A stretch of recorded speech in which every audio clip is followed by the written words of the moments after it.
There we go. Guys, we are live now. We might have been live the whole time. I don't even know. Attacks are going off already, folks. The attacks are off. We've finished the neutralized zone here. Here we go, trying to get an eyeball on some of the riders here now. There is a cobble section on the road too, guys. Pretty rough section. It's not like Paris-Roubaix cobbles. It's more of what I call, you heard me talk before, like in the artsy-fartsy version places in towns, they have like little cobble segments. It's really funky to walk around on. Not the best for cycling. Here comes my live stream coming through now.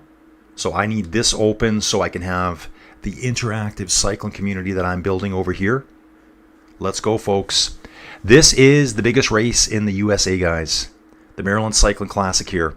6 laps, 106 miles. Probably like 4 hours in length, I'm going to guess. 3.5 to 4 hours. 6 laps. We're in Baltimore. The big climb of the day. Greater Roland Park. Says here 0.9 kilometers at 5.2% gradient. Let me get into it, folks. I'm in the live chat right now. We're good to go.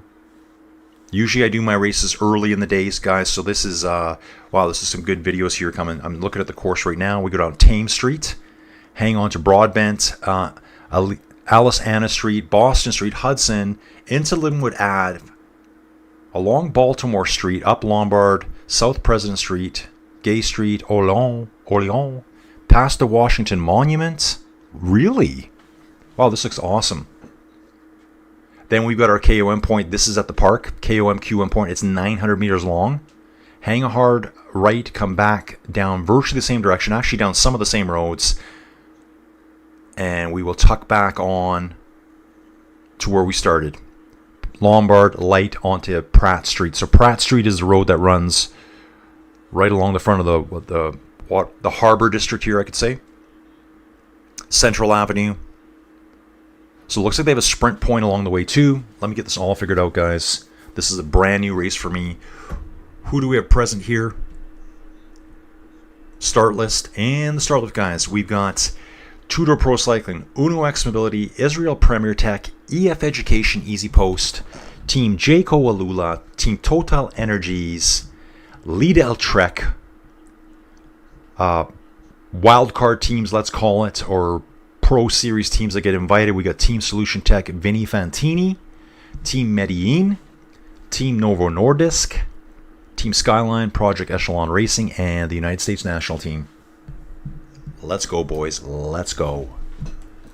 So usually I do my streams early. I was streaming at 5 o'clock this morning. I think I've streamed for over 5 hours today already. Caught the women's race. Awesome second place finish for Allison Jackson over at the ladies race. The men are out now, guys. It's warmed up since then. The early start of that race kind of threw me off guard, but we're here, folks. We are here.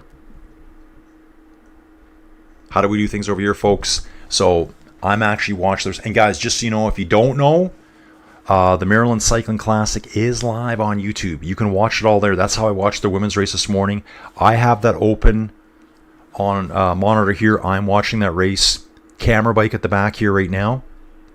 Looks like we are doing a bit of a climb here. I don't know what the gradient is on this segment here. I'm going to figure that out. Lots of teams, lots of new names for me. Lots of World Tour pros, Pro Series riders, guys that are just getting there. Some absolute legends from yesteryear are also in this race. Who's this dude? My name's Colin, C-O-L-I-N. People sometimes ask, how do you spell it? That's how I've always spelled it. And my channel is called Inside Cycling World, guys. So jump on board, jump into the chat. There's a live chat that's open. You can jump in, comment on the race, comment on cycling, bikes, training, history, nutrition, whatever you want there. Let's keep it fun. I think I'm going to be able to do this whole thing today. It all depends. We may be heading out here shortly. Joey is sick, so we'll see if she gets her bearings here, the bearings straight. And let's get into the race, guys. Okay. Total elevation climbing on this race. It is pretty flat, guys. We've just got the small climb at Greater Roland Park. Roland. Probably Roland. I don't want to say Roland as if it's French. 42 out of the 89 riders starting in the Maryland Cycling Classic do not have a pro win, guys. There's almost 2,000 meters of elevation at this race. I'll be talking all kilometers probably, guys. I will convert it on the fly for you. We've currently done 3.6 kilometers, just over 2.5 miles maybe, just under 2.5 miles. Still have 166.5 kilometers to go, 100 and something miles, 102, 103 miles still to go, guys. I think the first lap around, riders will just be getting warmed up. There was an early attack. That's been all pulled back. These are the national champions at the start. Quinn Simmons. I call him team. There is a rider off the front right now. There's one lone rider off the front right now. Front moto is now on him. Let me get some eyeballs on him and figure out who this is. Quinn Simmons for USA, national champion. Luke Durbridge for Australia is in the mix. And we also have Mauro Schmidt for Switzerland. Quinn Simmons, Tour de France rider this year. Mauro Schmidt, Tour de France rider. Did Luke ride the Tour de France? He did ride the Tour de France. Okay, Team Jaco Alula. And got through all of it. Nice. Mauro Schmidt had a second place finish at the Tour de France Stage 11 alongside Jonas Abrahamsson, who's also in this race. A lot of quality racers here, guys. Here's our favorites for today. This is based on the PCS game. I'm over on Pro Cycling Stats. Yeah, Papa Marino's here. Hey, Colin. Hot and humid in Baltimore with chance of thunder and lightning. Really? Okay, it's going to be one of those days, isn't it, folks? Yeah, I saw it said 85 degrees Fahrenheit. That's right around 30 degrees Celsius. That's just... I don't go out much in heat like that. Not around here, that's for sure. So yeah, we did the big stream this morning, guys. We did La Vuelta this morning. Awesome stage. We saw the Women's Maryland Cycling Classic. That was the first ever Maryland Cycling Classic for the women. Great win there. Lots of great teams there. This is going to be a long one, guys. This is going to be a long one here. Currently seeing another rider getting up the road here. No data coming through yet as to who these riders are. The cameras, the motorbikers here are doing a very good job. We just need to get... Saw some erratic riding. There might have been over... Yeah, it's the same as the... earlier we saw with the women. There's a lot of manhole covers at this race. You have to be really careful about them. I think they get really greasy and slippery, especially in the heat here. There's 3 riders off the front right now. 3 riders. Looks like a Team Novo Nordisk rider in the front right now. I'm going to actually have 2 PCS pages open here so I can figure out who all these riders are. Yeah, looks like the colors of Team Novo Nordisk. Team Novo Nordisk here. And numbers, I'm looking for numbers too. I don't see numbers. I thought they might have them under the seats too. 2 riders together at the front, guys, going across this bridge. Once I get a feeling as to where we are, I'll be able to call out some sites better than this. There is a 3rd rider bridging up as well. 3rd rider is bridging up.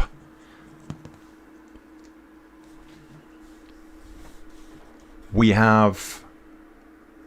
Looks like rider 180. It could be 163. This could be Hamish Armit. Yeah, it is. Hamish Armit here for Team Novo Nordisk. And second rider. Hamish is looking back. He knows there's a 3rd rider coming across right now. Who is this other rider? Come on. Okay, a lot of dudes coming up now. I'm not sure if the whole Peloton's being brought back or not. There's a big string of riders behind them. And even though the streets, you know, it's not really KOMs, there's lots of uphill drags. This reminds me of riding on Zwift. The Zwift world, the Richmond world. That's what this reminds me of. Here's a cobble section right here. Baltimore looks really interesting here. Lots of old buildings, old statues. Wow. Lots of cool monuments. Oh, awesome old buildings here. Lots of brick buildings too, guys. Great stuff. Watching the back of the Peloton here is really strung out at this point. Trying to get an idea here as to where we're at on course. In fact, there's no way this is the full Peloton here. I think there's 13 teams present, guys. 2, 4, 6. Okay, hang on. 8, 10, 12. 13 teams present. 6 riders per team. What does that give us? I can't even do the math in my head right now, guys. 68 riders? 78 riders. 78 riders? Yeah. Let me figure this out. 13 teams times 6, 78 riders. Unless one team showed up with one less. Sometimes that happens. It looks like we've got full teams here. So we got Tudor Pro Cycling, Uno X Mobility. Big name to watch out there for is Jonas Abrahamson. The guy's won a lot this year. I'd also keep your eyes peeled on this guy here, William Bloom-Levy. Been in a lot of attacks this year. Was one of the dudes that finished 9 riders strong with Mads Pedersen at the Post-Nord Tour of Denmark, Stage 1. Belwas Belgian Tour, Tour of Norway, 4 days of Dunkirk. That's on his Palomars this year. So 13 teams, 6 riders per team here. Back into the chat. Pop Marino has got my sole dude, my sole OG watcher. Pre-race interviewers, McNuggets, that's McNulty, and Captain America, Quinn Simmons, said they were super pumped to be racing in the USA today. Yeah, guys, we need more racing in the USA. USA, whoever is in charge of that, start developing more races. There's so much high-quality U.S. talent. There needs to be more races. Tour of California. Someone mentioned Ronvond, Colorado. Think about that, guys. That was Drew Schaefer over on my channel. Drew lives in Colorado, and I've met so many Coloradans. Obviously, cycling is huge in Colorado. Yeah, Ronvond, Colorado. Think about that one.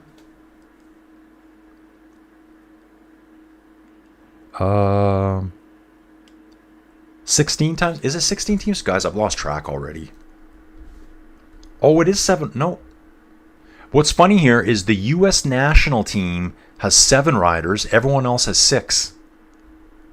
Yeah, Project Echelon here has 6. No, sorry. My mistake, guys. My eyes are messed up today.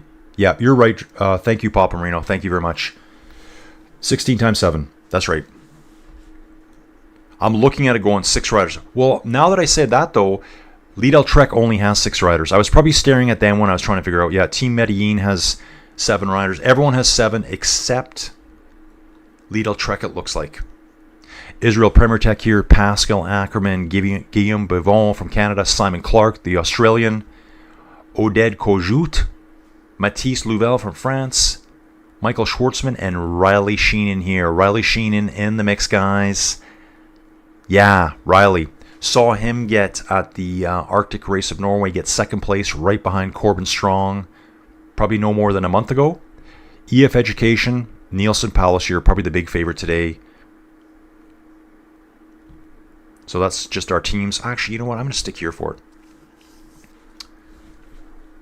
Okay, so it was all brought back together here. Team Novo Nordisk, yeah, we're having trouble seeing all the riders' names. It says they're attacked now by the EF Education rider, saying that there's 4 riders up front. The Peloton's 8 seconds back. Dream's back. Hello. Dream, you missed the action this morning. Dream, I actually did the women's race. Guys, if you're new to the channel, or when you guys watch this later today, whoever's going to watch this, I'm getting all caught up here, guys. And actually, this is usually my downtime, usually after a big stream. I just take like half an hour just to decompress. I raced outside. Here's Allison Jackson getting 2nd place. I think it was Langley in 3rd. Allison Jackson from Canada for EF Oatly in 2nd. And the Canyon SRAM rider.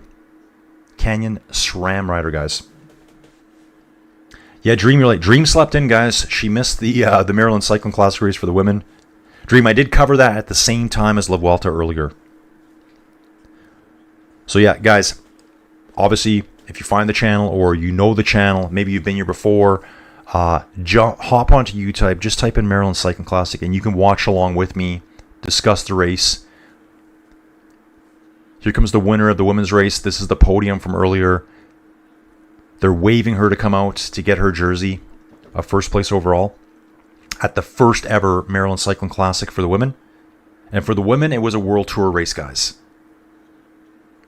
For the men, it's a 1 Point Pro race. Yeah. Yeah, she slept in. Dream slept in. Dream is the ultimate source for me for all stuff women's cycling. I think the rider that won, I think her last name, she's got a double last name, Skelniak. That's what I was going with. Agnieszka Skelniak-Sojka. So I just went with Skelniak. Obviously, she's got a double last name, probably a married name, I would assume.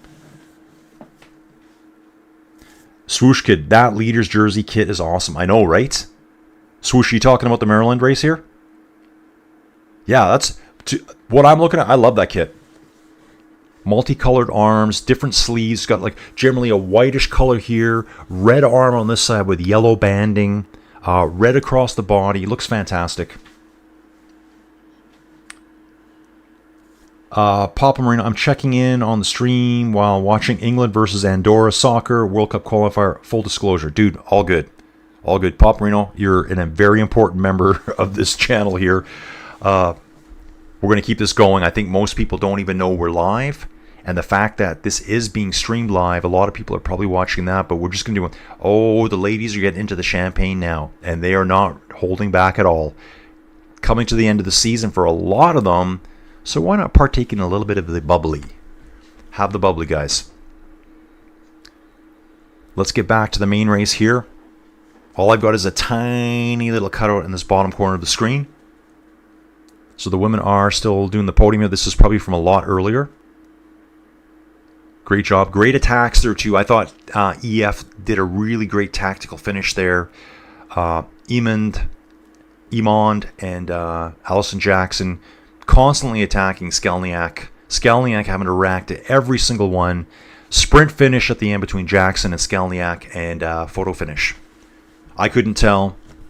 The race organizers couldn't tell either. It took a while to get the photo finish up.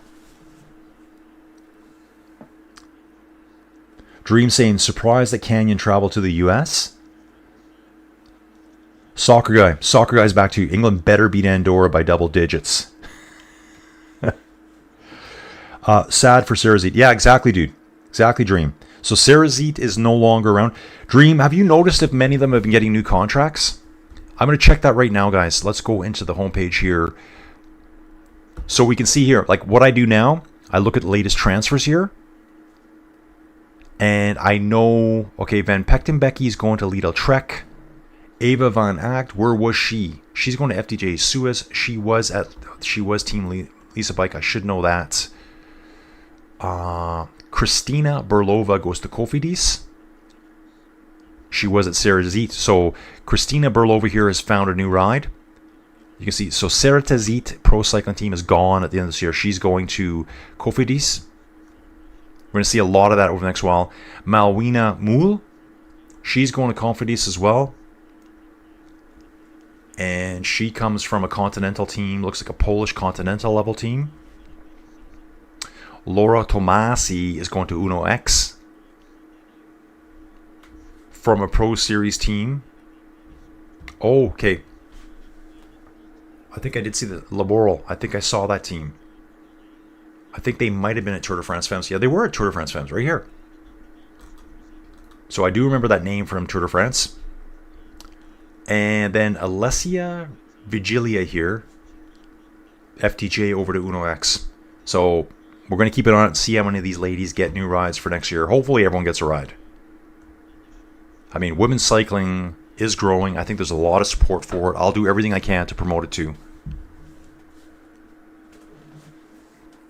Eyes are tired, guys. The eyes are tired. Soccer guy, England will probably squeak by 1-0 with this lineup. That's what Papa Marino's saying. Oh, I love it, guys. I absolutely love it.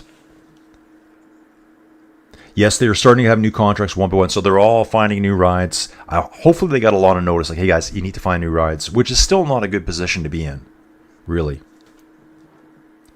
Soccer, yes, England often choke historically when expectations are high.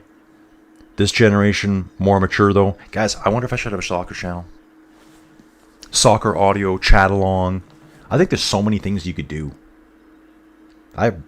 So many things. Remember, I'm going to do yachting next. Yachting, as I like to call it. We will be doing the yachting. Over here. Okay, I am set up still. I want to see if I have any of my old pages set up. I don't. I don't have them set up. Guys, the thing I got into, I wanted to show you this morning too. I'm really into, you know, you can track airplanes. You can track air travel craft, whatever you want to call it, jets and stuff like that. I'm really into tracking vessels, super yachts, tankers. There's some awesome websites. They're all tracked all around the world. You can go on, see where they're going to, where they're traveling to. That was another point of discussion earlier today. Laboral is really interested to go up, in spite of being a newer team. Vibes took her break today, that's right. Vibes said, you know what, someone else has got to win today. We are making our first descent up Greater Roland Park. I did study the map this morning. We are in the park right now. Obviously, we're in a forested area. It is a bit of a climb here. This is nothing for these guys, though. 0.9 kilometers at 5.2%. Just a slight uphill drag. Almost falls flat in my world. I think even I could do this climb. 172K? I don't know if I want to ride that. I think the longest ride I've ever done is 165K. Peloton is splitting apart, though. There is 4 riders at the front. Lidl Trek rider is coming. Actually, there's 6 riders at the front. Those 2 were hiding. 7th is a Lidl Trek rider just bridging across. And an 8th rider is coming across now. More jumping across as well. More jumping out of the Peloton now. These guys want to get into Breakaway early. I'll try to give you some names when I see them. I need to get zoomed in on these guys so I can actually see them. Who is this EF rider in 3rd place? Uno X is there as well, guys. They're pretty easy to spot. You can see the difference in quality of the motorbike cameras. A lot smoother, I'm finding, at La Vuelta and Tour de France. Okay, they're up over the top right now. These guys are going to be flying down. But definitely one Uno X rider here for sure. Peloton's going to have to start reacting here. This breakaway is getting quite large. I'm going to say there's probably somewhere between 12 and 15 riders all in kind of this one front little group. Then a break. The Peloton's on their heels, though. They're saying it's one Peloton because it's so close. You may have to wait, guys. You may have to just dial it back and wait. Go for the next attack.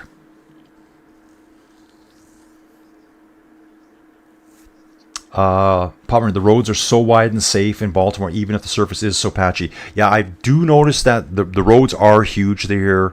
Lots of manhole covers, though, and yeah, probably parts that could use improvements. They are patchy, as you said, Pop Marino.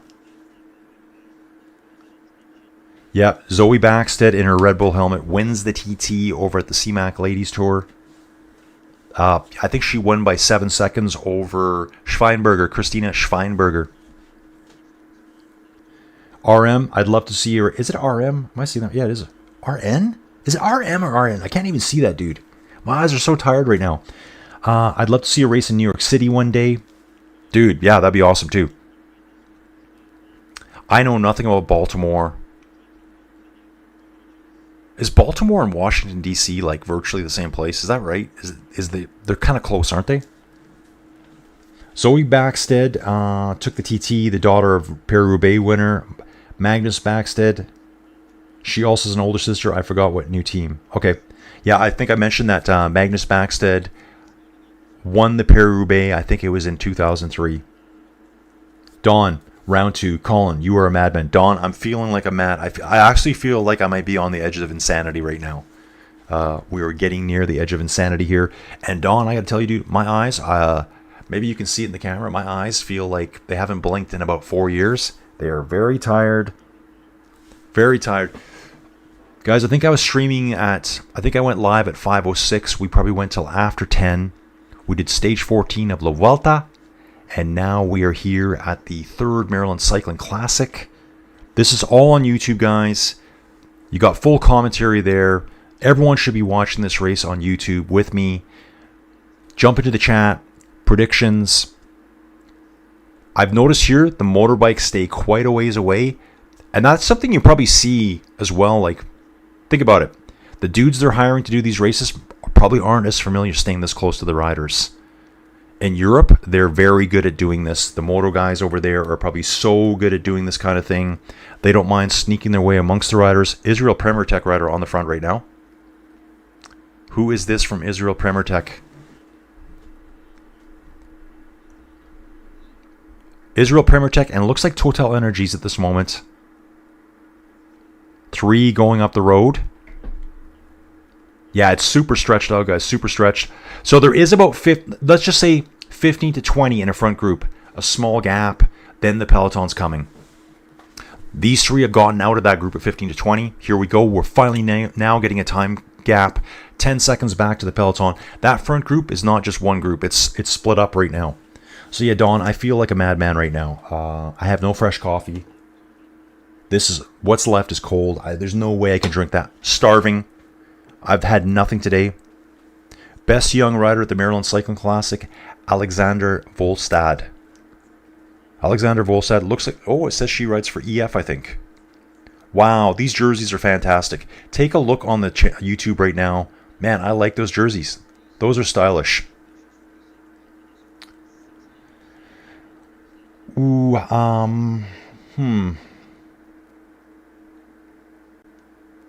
Backstead.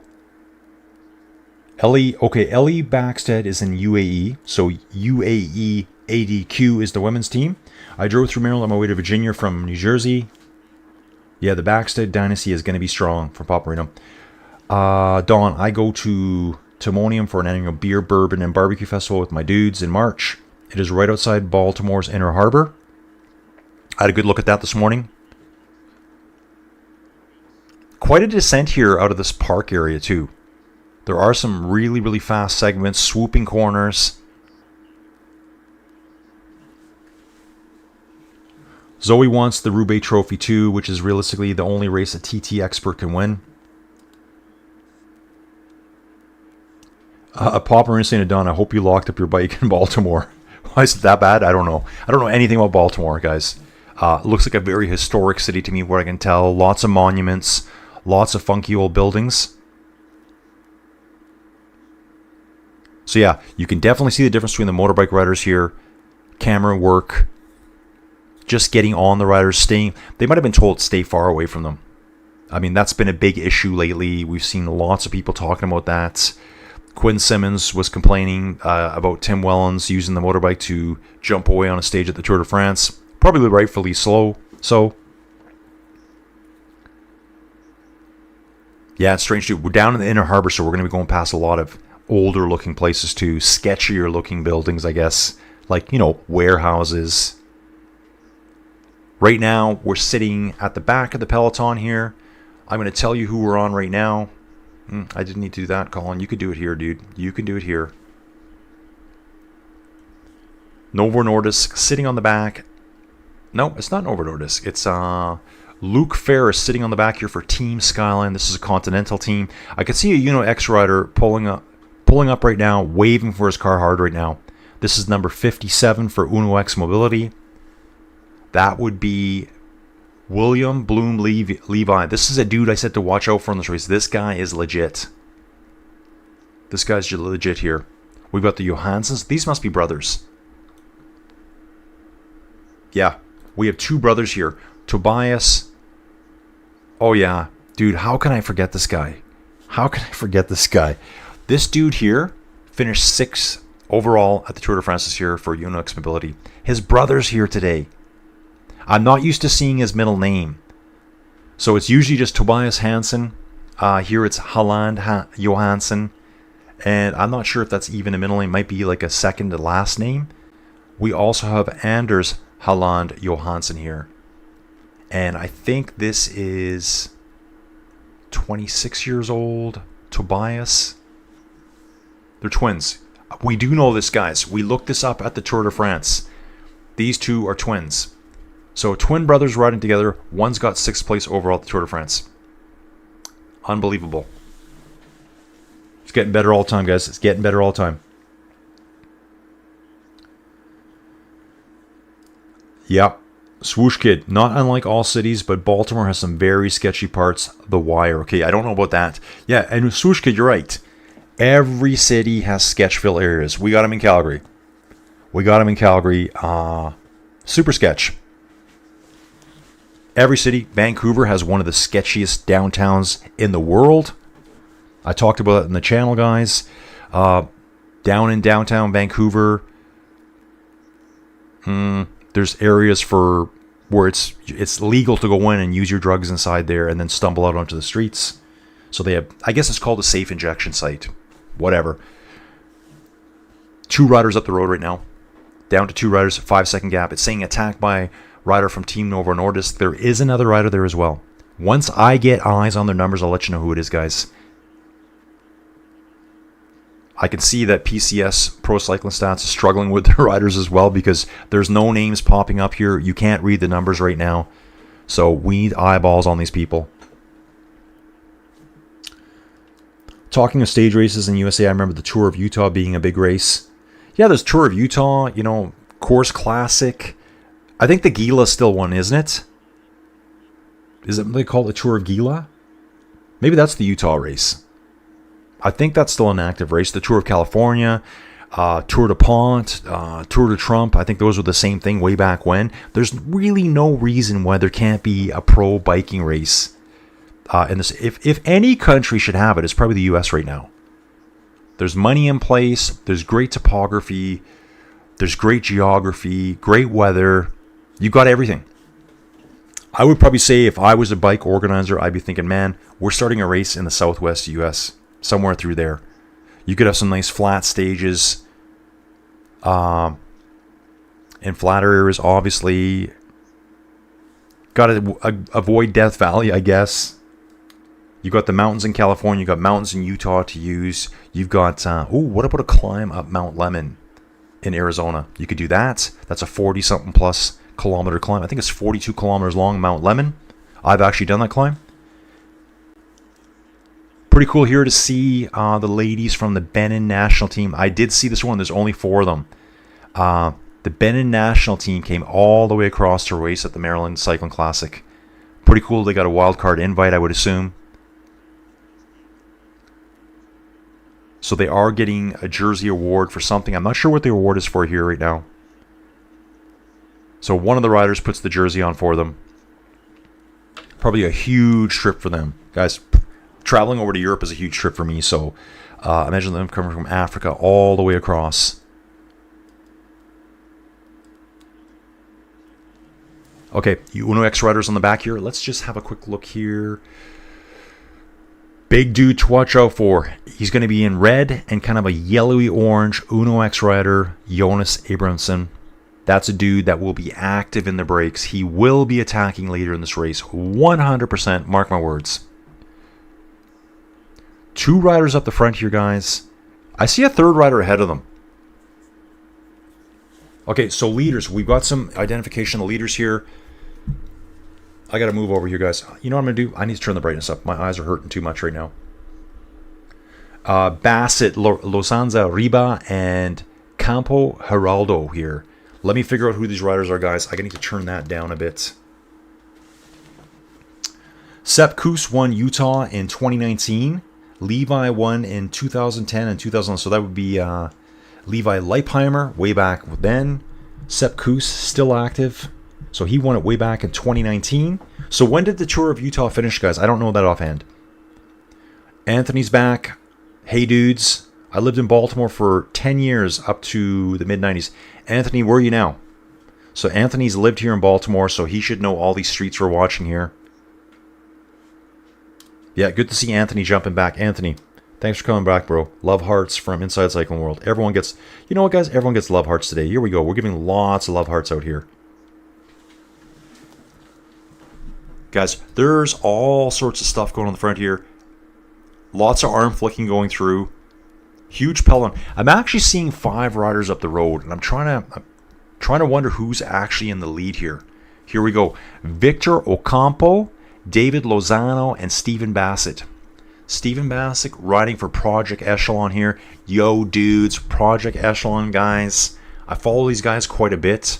They probably don't know how much I follow them here. And just a, I don't know, little shout out. There is a chase group too. D. Baldacini and C. McDunphy. Let me just jump back here, guys. David Baldacini, Italian rider who rides for Team Solution Tech Vinny Fantini, 27-year-old. We also have Con McDunphy here, Irish rider, Team Skyline. Now, I think Team Skyline is a U.S. team. I'll have to check that. right away. They're chasing Stephen Bassett, David Lonzano, and Victor Ocampo here. We got a nice mix of nationalities here. 5 different nationalities in this front group. The front 3 have a 10-second gap over the second 2. Baldacini and McDunphy. Main peloton is a further 16 seconds back. So it's 26 seconds from the very tip of the spear to the peloton.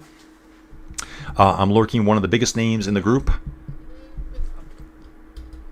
Let me just jump back here again. Jonas Abrahamsson. He is riding on the very, very back of the peloton right now. He's fine being back there. Utah stopped in 2020. Oh, never recovered. So it's one of those things. It just got shut down for COVID and just never came back. That's unfortunate. Now it's saying we have one dude out front. Okay, I'm watching 4 riders here. Where's our 5th rider? I think they're probably like so close together. Nope, he is down the road. I can't see him yet. Either there's someone behind or there's someone ahead. Yep, there's one lone rider probably 150, 200 meters down the road. And yeah, you know what? I do like the drones here. These drones are good. Up high like this is nice. They feel very action camp. Oh, these cobblestones here. Yeah, there's like the cobblestones through the funky part of town here. I want to hear what they're saying here.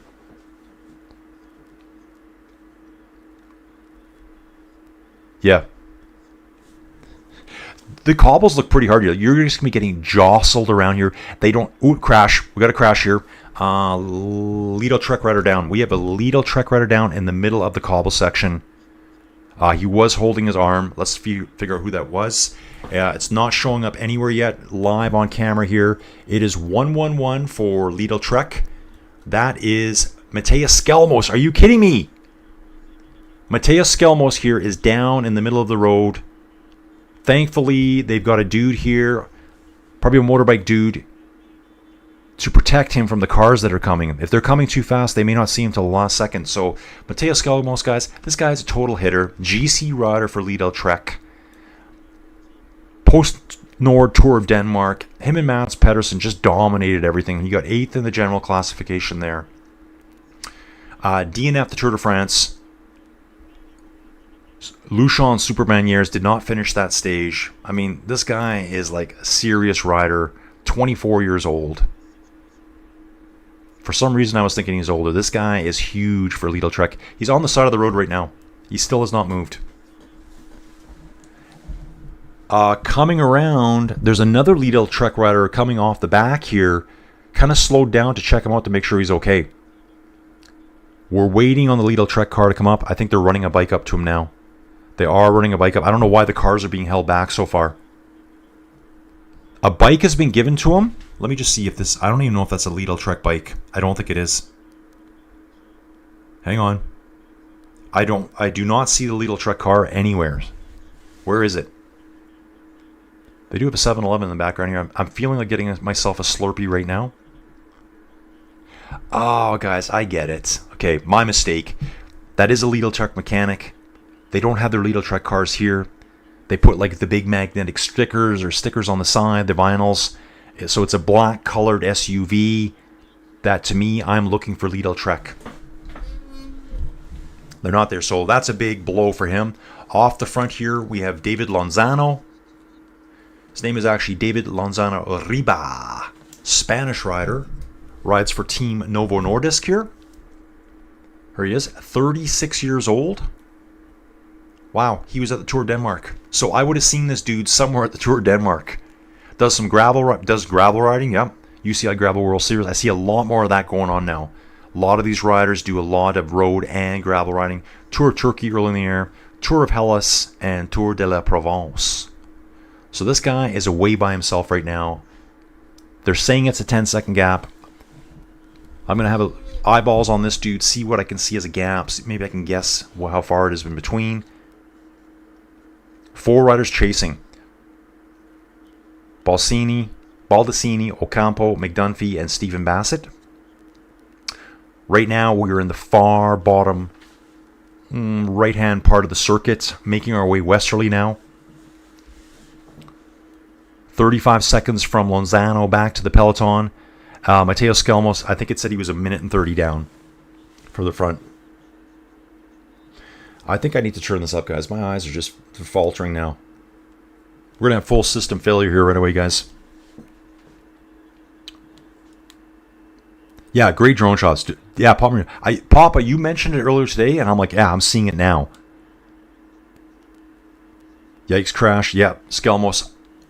And he went down by himself. Ooh, actually what I'm seeing, I think he might have hit a bottle on the road. There might have been a bottle on the road because I saw a bottle flying over. One of those cases where maybe a bottle got jostled out and then he ran over it and just wiped him out. That's all I can think there. Yeah, it's going to take an epic ride to get back on. These are the kind of races, like things like that, you wonder, why did he get a DNF? He's a World Tour rider. Lidl Trek, Mateus Skelmos, has done everything, has ridden the Tour de France. It'd be almost impossible to get back on now. Oh, and he wants to get back on last year's winner, 2020. Okay, there wasn't a race last year for some reason. He is riding now. 2022 winner was Sepp Van Mark. 2023 winner was Mateus Skelmos. For some reason, it was not ran in 2024. I don't know the status of that. Peloton's 35 seconds behind David Lozano. Skelmos, I'm not getting any time on him. We're coming across the finish line for the first time right now, guys. Now, I gotta think there's probably some preems available out here. So the passage up the Greater Roland Park. There's 4, 2, and 1 points available every time around, it looks like. Looking at that right now. Yeah, 4, 2, and 1, I guess KOM points every time around. There's also points, it looks like, every time through the finish line. 4, 2, and 1. Wonder if that's the right thing I'm looking at. Yeah, it sure looks like it. So there'll be points for Climber's Jersey. There'll be points through the sprint finish every time around. There may be different points at the finish. I just don't see what they are right now. So one lone rider up front, Team Novo Nordisk, trying to get away. RM, I think it was a funding issue last year. Dent Kirby, dude, welcome aboard. First timer to the channel. Everyone hit a like if you can. I know all you normal dudes hit the like every time, guys. Dent, they're currently 32.7 kilometers, and it's just over 20 miles. The most recent activities, we have one dude out front, David Lozano for Team Novo Nordisk. He's out front, being pursued by 4 riders. 50 seconds back to the Peloton. Big news of the day is Mateus Skelmos, the 2023 winner, has crashed by himself on the cobbles. The main Peloton here is right hot on the heels of the 4 up front. I don't even think that's 20 seconds. They're saying it's 30 seconds to the 4, 50 to the Peloton. That looks more like 10 seconds. 5 seconds now. And actually, there's 5 riders in that group. 5 riders in the second group on the road. Yeah, it's 5, 6 seconds back. That's all coming back, leaving David Lozano. Prepare to see that here on... Okay, they're saying Sam Oyman here is waiting for Mateus Skelmos to try to bring him back on. This is going to be a huge effort here, guys. Let's take a little look at Sam Oyman here. Raced at Tour of Poland earlier in the year. Guys, we were kind of in and out of Tour of Poland. That's why. When the Tour of Poland was on, I was going to do that race. I did the Vuelta y Burgos instead to prep for Vuelta y España. Peloton is pulling back these 5 right now. The 5 up front know it's coming. They're going to ease off now, dial it back, get back in the Peloton, get a rest. I would almost expect another attack right away. He did the Tour de Suisse earlier this year, Tour of Slovenia, Tour of Romandy, Tour of the Alps. Big season for this guy. Catalonia, Algarve. Man, I'm doing all those races next year too, guys. We're doing all of it. So once these guys get moving, they should get back on. Oh, I see what's happened here. So the time gaps aren't showing good. This is all 5 of those front riders being pulled back. Lozano included. They're all gone. Yeah, okay, I see what happened. They weren't showing the time gaps there. They were showing that Lozano was by himself. He was with those guys. That's why there was 5 there. where they're at. No, it was because of the infamous bridge. Is this where that tanker hit that bridge? Is that where we're at? That was part of the course, I guess. Really? Dude, I wouldn't even have known that. I remember that happening. I think I saw it on YouTube. There was that ship that had no power. I think it almost happened at dusk. And you could see the power coming off and on the ship. They were frantically trying to get under power again. You'd see the lights come on, then they start drifting. And here's an attack. Once they caught those front five, which did include Lozano, a rider goes off the front. We're going over a bridge right now. Yeah, the roads are so wide here, guys. You could put 3 Pelotons across the road. Like, you could take a Tour de France Peloton and line it up 3 times across the road. Gigantic. It's North American roads. Dent Kirby. Guys, if I look like I'm blind, it's because I feel like I'm blind right now. I've been doing a lot of streaming. Okay, so that would have been part of the course. Okay, so that's why that was cancelled. Skelmos beat previous favorites Taddy and Remco, Evenepoel, and Spreadshirt to win the 2025 Amstel Gold Race. He was the engine. Okay, dude, RM saying, yeah, that's the one. Dude, I forgot all about that. Yeah, new route this year in Baltimore. Lots of bridges. I don't know what happened there. It looked like I swear, it looked like the motorbike man took like a full endo. The cameras went completely strung around. He must have been taking over shoulder and spinning the camera around. Dude, you're going to make me seasick, this cameraman. We have one rider up front, guys. Team Medellin EPM. Could you imagine if it's Oscar Sevilla? I'm going to tell you who it is, guys. It's rider with, looks like 153. 153. Holy crap, it's Oscar Sevilla. Oscar Sevilla here, the eternal legend. Let's take a look at this dude. Man, I hate even talking about dudes like this. To me, he's like as old as the hills. He's 8 years younger than me. He's 48 years old. Like, look, he rode for Kelme in 1998. He stuck with them for, looks like 6 years. Went to Phonak. He's being joined by another rider right now. He went to T-Mobile. Relax Gam, it looks like. Rock Racing, I think they're Conti team in the States. Had a suspension, a little bit of special substances, perhaps. Back to Conti level, and then he stayed as Continental racing the whole time. This guy is obviously just a hardcore bike racer. Results this year, yeah, he's been racing all year long. Vuelta a Colombia, I think that one. I think I was following that a little bit. That was actually in August. 2 riders at the front. Wow, there's a guy here named F. Weiss. We have a dude that's in the channel. His name is F. Weiss. Dude, did you take up cycling? Did you take up cycling? Number 153. Let me figure out who this is. Oh, sorry. That's Team Medellin. That's Oscar Sevilla. It's number 36 for Tudor Pro Cycling. Marius Mayhofer. Should have a lot of World Tour experience here. Wow.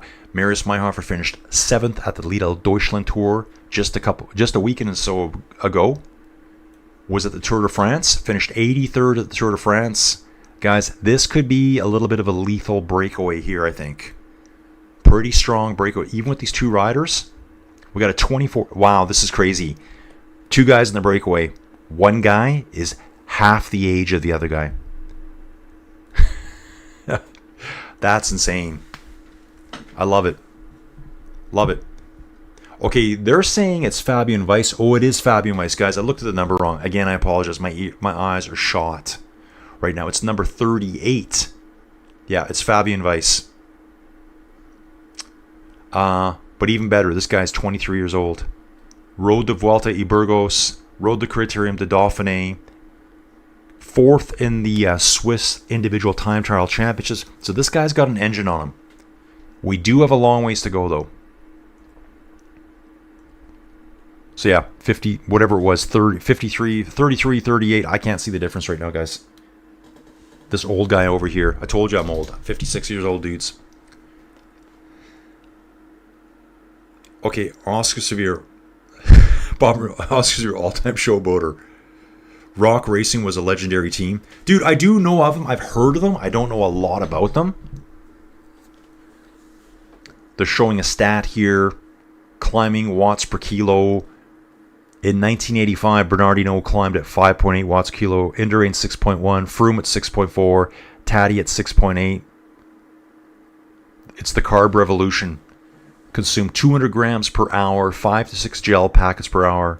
Hydrogel, no gut distress. Yeah, it helps transfer the carbs in somehow. They're talking about gut training. The more you can fuel, the better you can do. Yeah, I guess so. If you can get that food into you just loaded. Watts overweight. That guy's...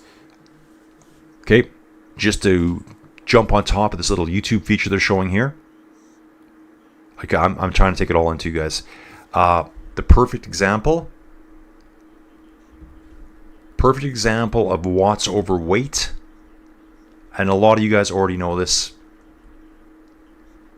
Jonas Abramson. This is the dude that put on 20 kilograms of weight. So he was a 58 kilogram rider.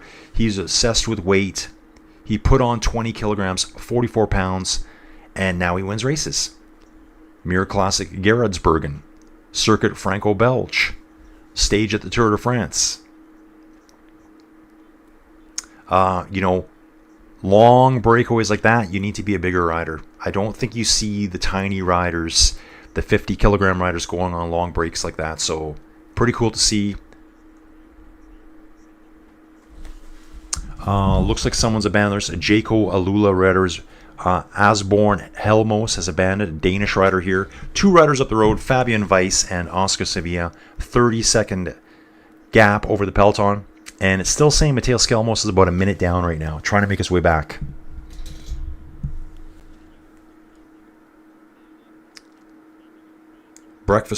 Those breakfast court choices were crazy. I guess it's all about fueling now. The better you can fuel on during the race, which is all came about through gels, energy gels, and I know I was doing some reading about it, guys, because I keep telling you I'm looking for sponsors for my channel. They call it hydrogels. It's the way that the energy gets delivered to the gut. And I think it does something where it helps it bypass the stomach altogether and get right into the intestine to get absorbed like immediately. So it's like instant fuel.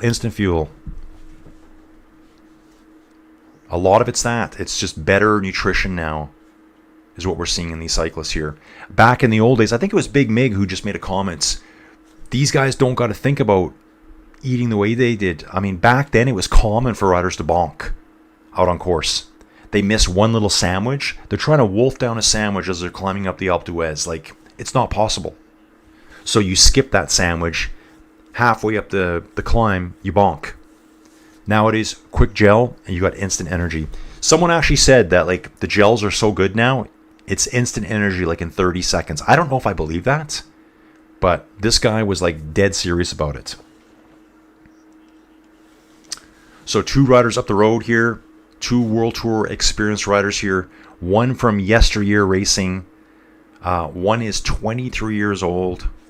Let's take a look at them again. Fabian Weiss here, Swiss rider. Vuelta a Burgos. So I would have seen this rider there. Did the San Sebastian Classic.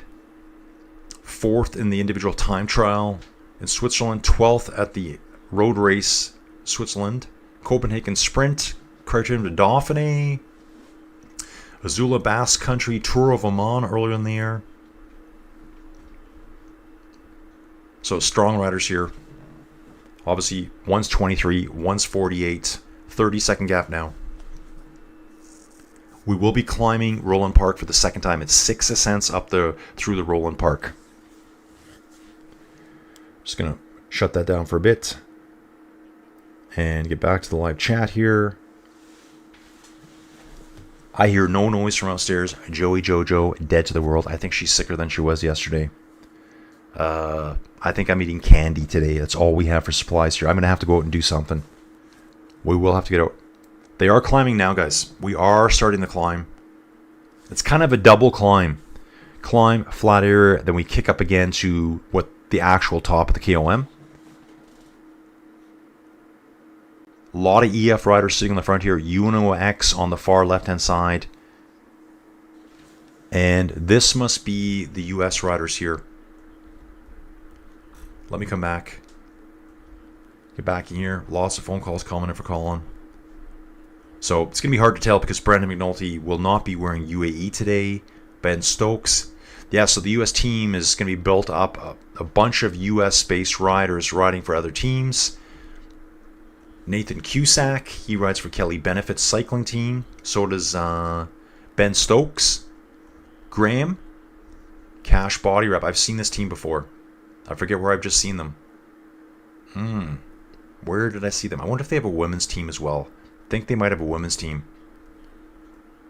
Yeah, I think they have a women's team because I've seen that name before and I have never done a men's race at this level. Henry Jeff, Kelly Benefits cycling team. So this is a strong U.S. team here. They've got 3 members here. Evan Boyle, Higgins, Berman, Jaco. Continental team. And Artem Schmidt, Ineos Grenadier. Okay, yeah, oh yeah, this is the super tall dude. 1.91 meters tall. Peloton looks pretty chill right now, guys. Looks fairly chill. That looks like the Team Medellin colors at the front there. Darker bluish colors. Looks like there's 3 of them up there. Lidl Trek on the front too. Israel Premier Tech having a nice little chat with the EF riders. Guys, are you guys racing? What's going on here? It must be snack time in the Peloton. These 2 are looking back at the front. Wonder if they're wondering, man, we need more firepower up here. Yeah, they need more firepower. Best results for Oscar Sevilla, Team Medellin, EPM. Way back in 2001, second place, Vuelta a España. Second place, Vuelta a España. 2001, guys, a lifetime ago. 7th at the Tour de France. 2002, 4th at Vuelta a España. Wow. Volta a Catalonia, second place there. Trying to read through all his stats here. Criterium de Dauphiné, you got 3rd place. Tour of Hainan, 1st place. That was in 2023. Okay, so that was a recent result. All the rest, he's kind of got his old career and his new career. Tour of Romandy, 2001, 4th place. So he was up there with the biggest names at the time. He would have been up there against Lance Armstrong, all those dudes back then. In fact, let's take a look at this. Let's take a look at the 2001 Vuelta a España. Who did he lose to? 2001. My guess, guys, would be Roberto Harris. I'm going to take a look here. No, it was the other dude. That's the one other name I wouldn't have thought of. Angel Luis Casero. Oscar Sevilla 2nd. Levi Leipheimer 3rd. Harris was 4th that year. Jose Luis Ribeira. Remember those names, guys? And then at the Tour de France that year, this is 2001. Lance, gone. Jan Ulrich got 2nd. Josipa Balaki, Kivalev, Gonzalez, Francois Simon, and Oscar Sevilla. Santiago Botrero. I remember all these names. Michael Bogard, 10th place. Looks like 9th place, actually.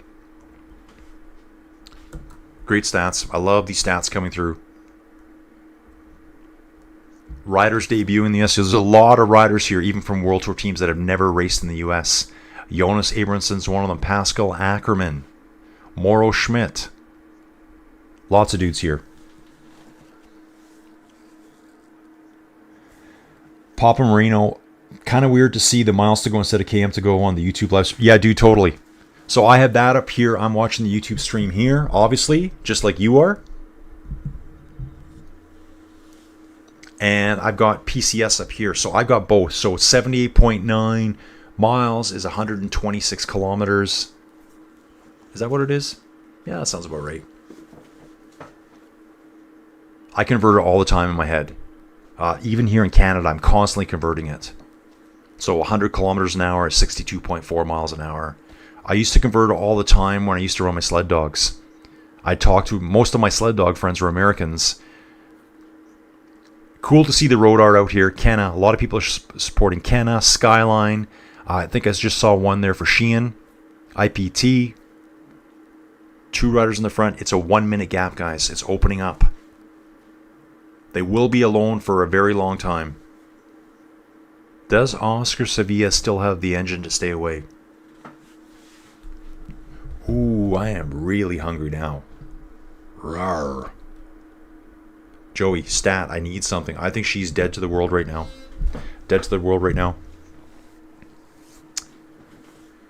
Second stream of the day, guys. Hopefully I can make it all the way. This is going to be a long, long day, but I just wanted to do this anyways. Third Maryland Cycling Classic 1-point pro race, one-day race in Baltimore. Baltimore to Baltimore. 172.8 kilometers long. Papa, I can't do miles two in my head. You have Supreme. Dude, you just get used to it. So yeah, all my dog mushing friends, so early in the year, be like, okay, I ran 8Ks. What's that? 4.8 miles. So when I convert really quick on the fly, I'm just timesing it by 0.6. Kilometers to miles times by 0.6. That's your answer. So 100K, how fast that? 60. Okay, forget about the extra little bit. That's it. 80K an hour is 48 miles an hour. It's really simple calculation. And then I just kind of memorize them. Peloton climbing over 1 minute back right now. Fabian Weiss wins the KOM sprint at Greater Roland Park. So on the first time too, it was, looks like Walter Vargas. Fabian Weiss got second on that climb. So we know who's after the KOM, guys. We know who's after the KOM now. Walter Vargas went through first time, got 4 points. Weiss got 2 points. Darren Rafferty got 1 point. Second time through, Weiss picks up another 4 points, giving him 6 points in total. I wonder if I actually don't get as many stats here as well either. They're probably not tracking it as much as the other one. So that would give Weiss 6 points right now. He leads the KOM jersey. And I wonder if we are seeing points here. I don't see any for the Baltimore finish line itself, but when I look at the screen, it looks like we have 4, 2, and 1 every time we go through the actual finish line, every time we finish a lap. Gonna have a look at that next time.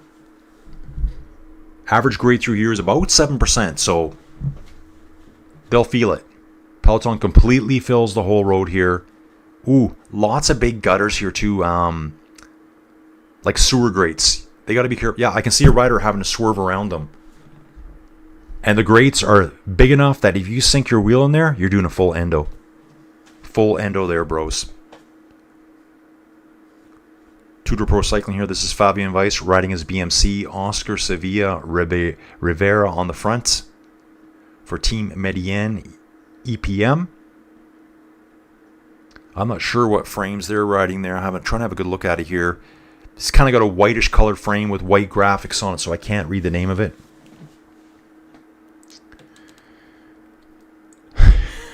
Every day is a learning day, dude. Yeah, sure.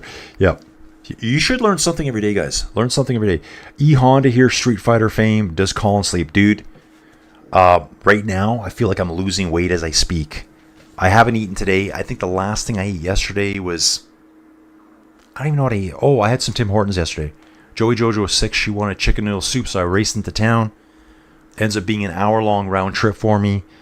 Got her the chicken noodle. I got myself some chili and some kind of little crappy sandwich. I had that probably around 6 o'clock last night. I'm dying right now. So I'm hungry. I don't get a lot of sleep. Some days I get worried about it. I'm like, man, I'm not getting enough rest. And that hurts my biking. Does hurt my biking. You can see. Here's the bike, guys. There's my brake lever right there. I'm pushing the brake lever right now. So that's where I ride inside. I'm going to turn this down. Man, I look tired. I know I look tired. Thanks. I get that a lot. I'm goofy because I'm so tired. Yeah, we were supposed to be going to the hospital. Don't know if we are now. I'm going to have to turn that back up. I can't even see these guys. Got one USA National rider on the front. Fabian Weiss here back talking to the car. Yeah, so all the cars are going to look different to me. They're going to be probably sponsored cars by a local car manufacturer. Who's providing the cars here? I don't know. I don't know what car. Is that Dodge? Really? I don't even know. And then they're just slapping big magnetic, stickers on the side for the team. So it's very hard to tell the team cars even. Oh, the puppy's great. Zigster. He's really good in the morning. Like, he just hangs out upstairs, sleeps. He does sleep by himself now. I left him alone last night. I said, I cannot sleep on the couch anymore. Got to bed. Zigster sleeps out in the living room by himself. So his name is Ziggy, but I call him the Zigster. He's not that big. He'll crawl all over you. Then he starts biting your face, and he bites a little bit too hard. I'm trying to teach him not to do that. He's already trained to sit. If I call him, I do this to him. I say, come here, dude. Come here. And then when he comes to me, I just go. He sits right down on his butt. Then he gets a little snack, and he loves it. Smart dude. I want to get him trained so he can be like my car buddy. I've never had a dog like that. I want to like come on outside, jump in the car. Let's get some eyeballs on these teams, guys. Let's get eyeballs on the teams. Trying to see... Colin, why do you do that? Start list. Some teams, I do not know their jerseys. Team Medellin has the dark bluish jersey. That jersey I saw front there, I have no idea who that was. Yeah, so two-door black with red on it. It says two-door right across the top. Team Medellin EPM. Dark blue jersey with white sponsors' names on it. These guys are 4 minutes up the road, guys. 4 minutes. And funny comment here, 1 minute ago, it says Peloton is riding at a moderate pace. I think they're just kind of cruising along. They're just, actually looks like they're dilly-dallying to me. Moderate pace, aka dilly-dally. Speed at the front, 45k an hour. They've covered 50 kilometers already. The Peloton's just waiting. Then they'll start turning it on. The big hitters will get to the front and start pulling these two back. It is pretty much a flat race for these guys. Yeah, Ehon, Puppy's great. I love the dude. He's a great little dude. He's a little bit much at times. So what is he now? He's under 5 months old. He's a healer Australian Shepherd mix. So he's full of energy to start with. He loves his life here. He loves going outside with me. So he'll come outside. He'll go outside and bark at the goats, bark at the donkey. It's all weird stuff to him. I got to start doing that more often with him, though. He does listen very well. Two riders on the front. Oscar Sevilla, Fabian Weiss. Wow, they're saying it's a 3.1 mile gap, which is 5 kilometers back to the Peloton. That's insane. How long is each lap? Of course they're not going to lap them. That'd be crazy. Team Total Energies. Let's take a look at these dudes here. Anthony Turgis is here. If you watch the Netflix Unchained special on Tour de France Unchained special on Netflix, you'll see this dude a lot in Season 3. I think there's one whole episode that's all about him. He was very active at the Tour de France this year. Won a stage last year. He got 5th in the points classification at the Tour de France this year. He's here racing. He also had two brothers that used to race. They no longer race due to heart issues. And they're not old, these guys. These are young dudes. So that's Total Energies. Fabien Dubé raced at the Deutschland Tour. Uno X going off the front, guys. There is an attack from Uno X out of the main Peloton right now. Sandy Desjardins. Different spelling for me than what I'm usually used to seeing a DES spelling. Most recently, this guy got 5th at the Gerardsberg, and I didn't know that.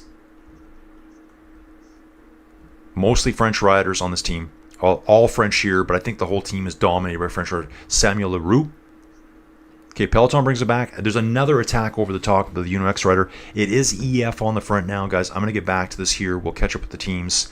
There's attacks. Uno X has already been caught. Now it's EF, Jayco Alulagon, and Israel Premier Tech. White jersey rider in 4th place. I can hear stuff going on upstairs.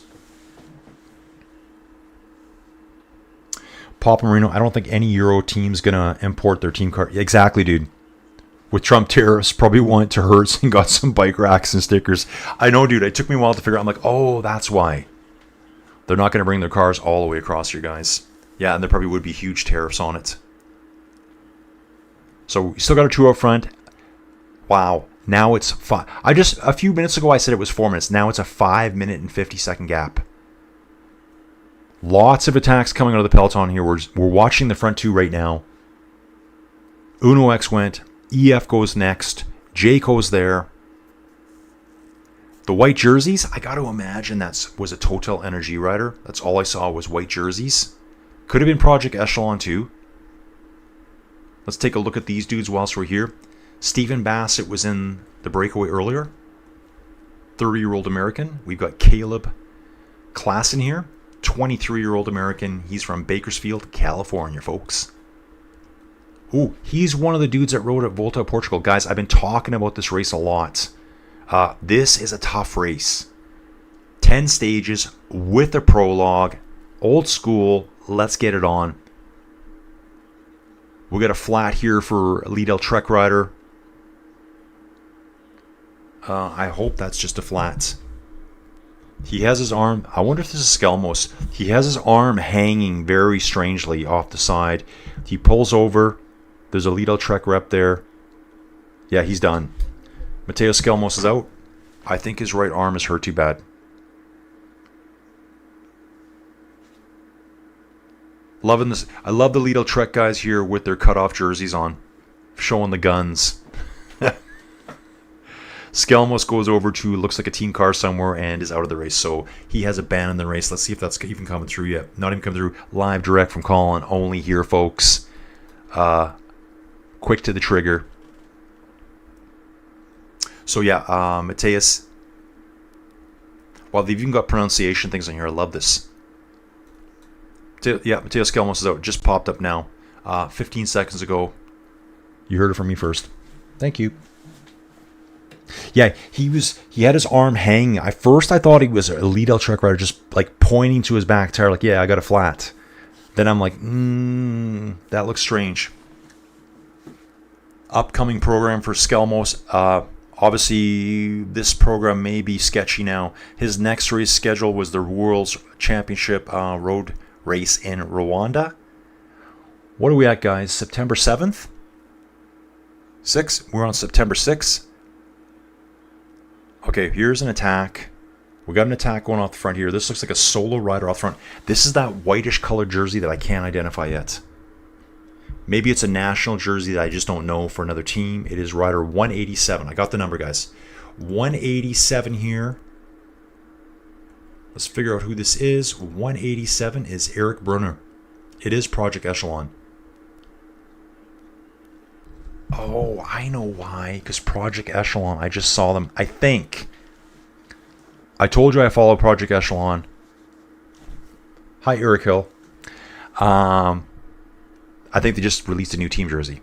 I'm positive I saw it on Facebook yesterday. Order yours, get it now by October 17th. I think that's what it said. I think he might be riding in his new team jersey. So that's throwing me off there a little bit. Possibly. Yeah, I'm positive it's Eric Brunner here for 187. 187 Eric Brunner. I did want to take a look back here. So it was Caleb Claassen who rode at the Volta of Portugal. Brutal race. Way harder than a lot of the other races you've seen. Eric Brunner, I think, is out front. Brendan Rim. Tour de Beauce. That was back in June. Norwich from the US here. Cole Davis. Where's Cole from? Cole is from Folsom. I think that's California as well. Did Christbrights in August here for the men. See the Canadian rider. They have one Canadian rider on the team. Laurent Gervais. This dude here doesn't say where he's from. He is Canadian, 27 years old. He did the Volta of Portugal as well. Finished 16th in the individual time trial. Guys, it's a big race, that thing. Big race. I think they had a dude that was pretty high up in the GC for a while. I'll have to look up who that was. And then we got Ethan Crane. Ethan Crane, New Zealander. You want to know the difference, guys? Quickly look at the flag. Look at the stars. If you don't see stars below the Union Jack, they're New Zealander. If there's a star below the Union Jack, they're an Australian. Tour de Beauce, Tour of Norway, Kreisbreits, Lauf Gravel Worlds. Again, a lot of these dudes are riding road and gravel at this level. So cool here to see Project Echelon. Again, guys, I did coverage of the Echelon Racing League last winter. I think it was over, I can't remember if it was 2024 or 25. I don't remember. But it was a 6-week series. Yeah, it would have been before Christmas, I believe. And then after Christmas, the US and Canada have their national esports championships on the same, in February. I think they were a week apart. So I did that coverage too. Kind of like this, just like what you're seeing here. Yeah, it is Eric Brunner. So I did call him right. It is Eric Brunner. He is wearing a different jersey than what's showing up. In fact, even the jersey that you're seeing here for Project Echelon, that's their old jersey they used to wear. So they must have just launched their new jersey here at this race, which is really cool. And Project Echelon is super legit US pro team, guys. And it is on at the front of the Peloton right now, guys. The front Peloton says it's over. I mean, even Eric Brunner, he's 5 minutes back. Peloton's at 5:05. Is this Eric still here? This is Eric still here. It's a whitish jersey. It's the only white jersey at the race besides Total Energies, and I can tell that one right away. He's got the whole Peloton hot on his heels. Let's turn this up now, guys. Get it going, dudes. Let's rock. Okay, RN saying, looks like Skelmos broke a collarbone. Yeah, dude, the way he was hanging his right arm, he can't put any weight on it. All single file in the Peloton here right now, guys. Really, really strung out. Lidl Trek on the front now. Lidl Trek takes over from Brunner. Riders are peeling off. More sliding in, so it's going to be a little bit of that for a while. A little bit of curvy, swervy, as I like to call it. U.S. national team rider coming up to Israel Premier Tech right there. The front to the back, it looks like it's like 200 meters long. And they're saying here Peloton is stretched out. Fabian Weiss and Oscar Sevilla are having a little chat at the front. 5-minute gap. But quickly, guys, look at this. With that quick acceleration out of the Peloton there, it's now saying it's down to 4:25. Eric Brunner is not riding solo. If he is, I don't see him. I think he's back with the Peloton now. Yeah, he is caught by the Peloton. Just showing up now. Result of the sprints. So they are doing the sprints too. So there's a KOM jersey, there's a green jersey one. Oscar Sevilla gets 4 points there. Fabian Weiss gets 2, and then we have Evan Boyle, Higgins, Bermo, Jaco. I think he's riding for the national team here. Let me just check this out, guys. Evan Boyle riding for the national team. So Evan Boyle is riding for the national team. He was 3rd through the sprint point there. Okay, let's go. They need to put Eric Brunner back in the main group there because he is with the main group. Uno X on the front again. I think we're going to see a ton of attacks now. Time to get serious, boys. 110 kilometers to go here. Full day in the inside cycling world. 10x10 cube of cycling domination and hunger right now. It changes every day, guys. It gets a new name every day. Israel Premier Tech, 3 riders strong at the front right now. Uno X, Jaco Alula, Team Total Energies is up there too. I think that also might be another rider from Project Echelon. Man, I'd love to see those guys do well here. I would love it.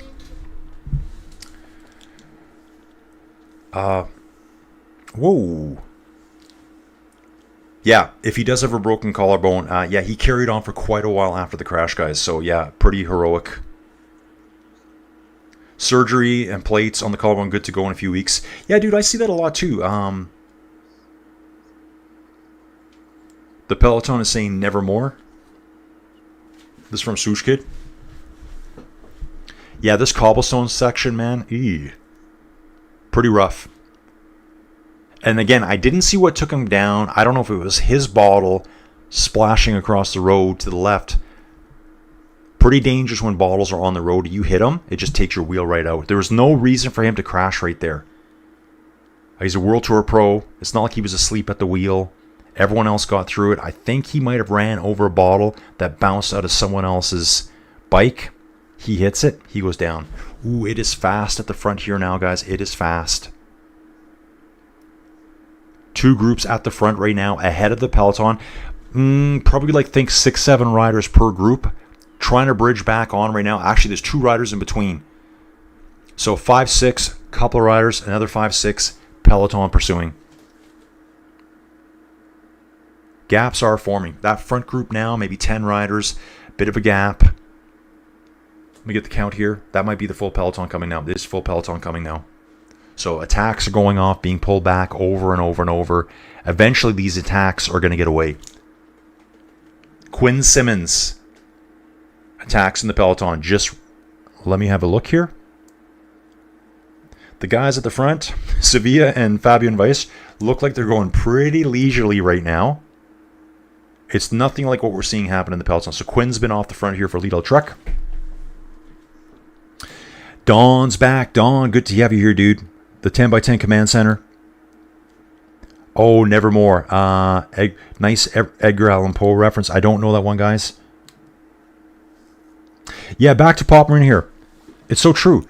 They break a collarbone, and it seems like they're back 4 or 5 weeks. They're back racing full form again. Like I think collarbone. Obviously, it's a catastrophic injury. You can't ride. Probably very painful. I don't want to ever experience it, but I think they can come back pretty quick from it.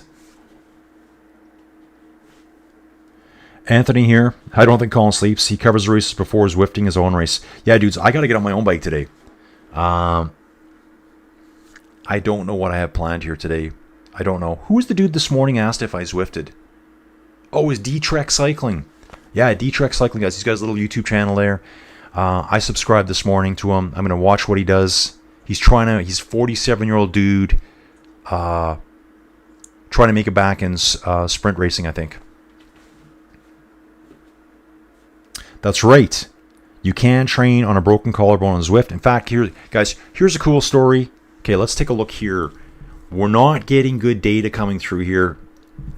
There is 3 riders out the front. Israel Premier Tech, Quinn Simmons, Uno X, 2 Uno X riders here, and an EF rider. There's 5 hitters going up the road. Peloton sitting back a little bit right now. Do not let this one get away, guys. This is legit right here. This is legit. A lot of looking around the park like, let's go, boys. Let's show them how it's done. Let's show them how it's done. I'm sure there's a lot of... Well, all the guys want to impress in the U.S. All the Americans want to impress back home.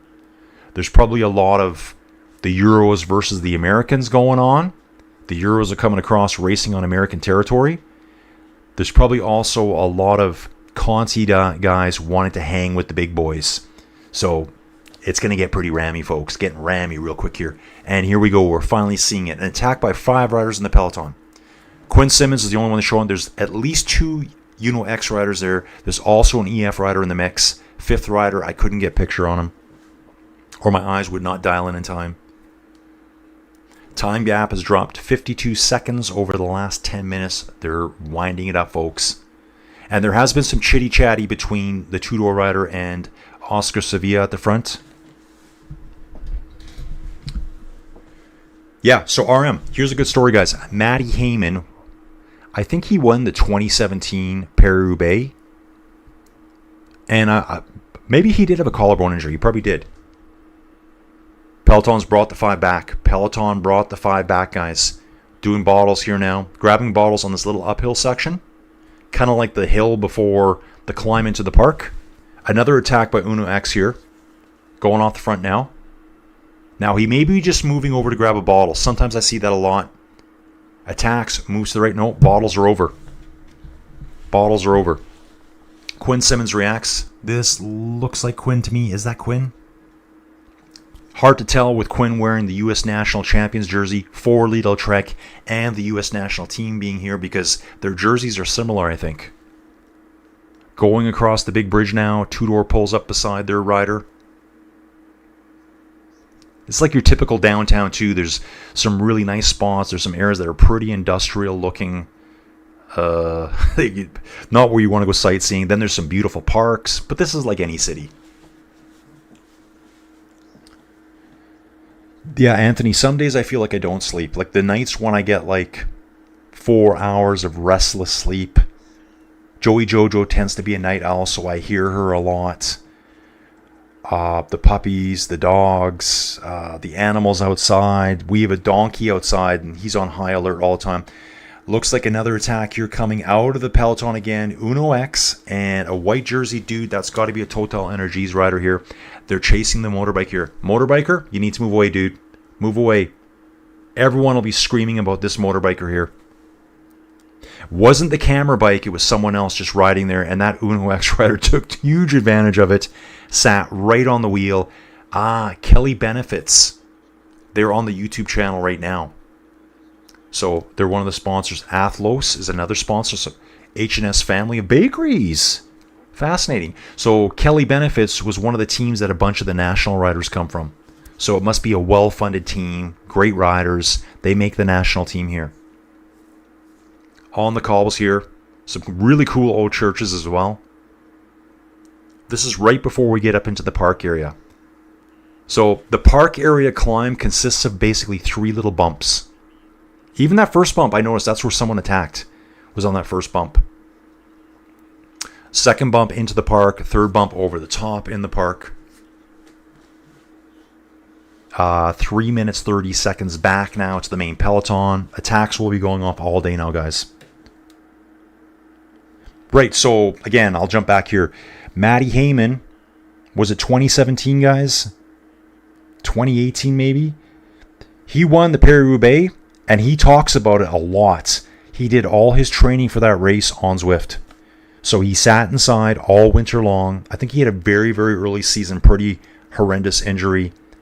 Sat on Zwift the whole time because he couldn't ride outside.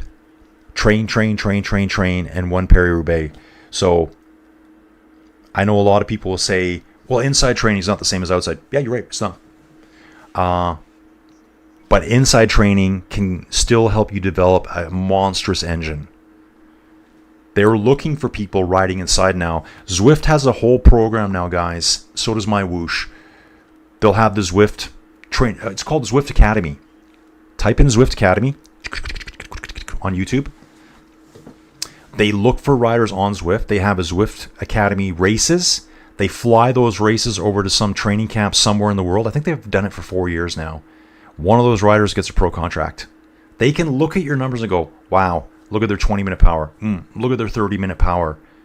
Power's power, whether it's outside or inside, Zwift or in the real world. They still need to learn bike handling, I guess bike etiquette. They have to fight the wind, the weather. Most of these guys that are riding inside on Zwift, though, that's not the only thing they're doing. They are riding outside as well. I think Jai Hindley won Zwift Academy one year, or he was identified that way. There's quite a few good names that came out of the Zwift Academy. Pop Marino, I want to get some pastries from the bakery sponsor. Dude, yeah, Home of Fine Bakeries. I need food stat, bro. Uber Eats me some pastries right now, all the way from Baltimore, and I will devour them. I'm so hungry right now, guys. Check this out. I love this stat. Profile hits today for riders in their break. Oscar Sevilla has 1,641 hits today. I bet you he wasn't looked up the whole last week. Fabian Weiss, 285. You know what it is? Everyone's watching going, I remember that name. That can't be the same guy. It's the same guy. It's the same dude you watched 20 years ago at the Tour de France, at La Vuelta, all those races. 3 minutes, 30-second gap, guys. Okay. Yeah, riding through downtown Baltimore here, it looks like. Actually, a really cool monument here is what they're going through. Cobbles. Again, they have a lot of cobbles here.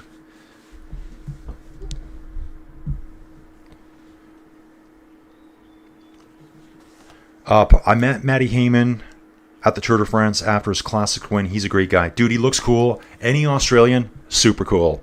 If you're Australian, he is cool. They're so... Australians remind me a lot of Canadians. Just generally chill and nice. Yet Australians are more just... They're probably even more blunt and honest to your face. They like to have fun. If they're not making fun of you, they actually don't like you. So if they make fun of you, they probably like you. Peloton's really strong. Look out, Israel, Premier Tech, one rider in the front, EF Education there. Total Energies, Team Novo Nordisk in the mix. 2 Uno X riders. Quinn Simmons is riding about 8th bike back. Lidl Team Trek teammate right behind him here. It's going to be just attack after attack after attack right now, till that Peloton just breaks apart.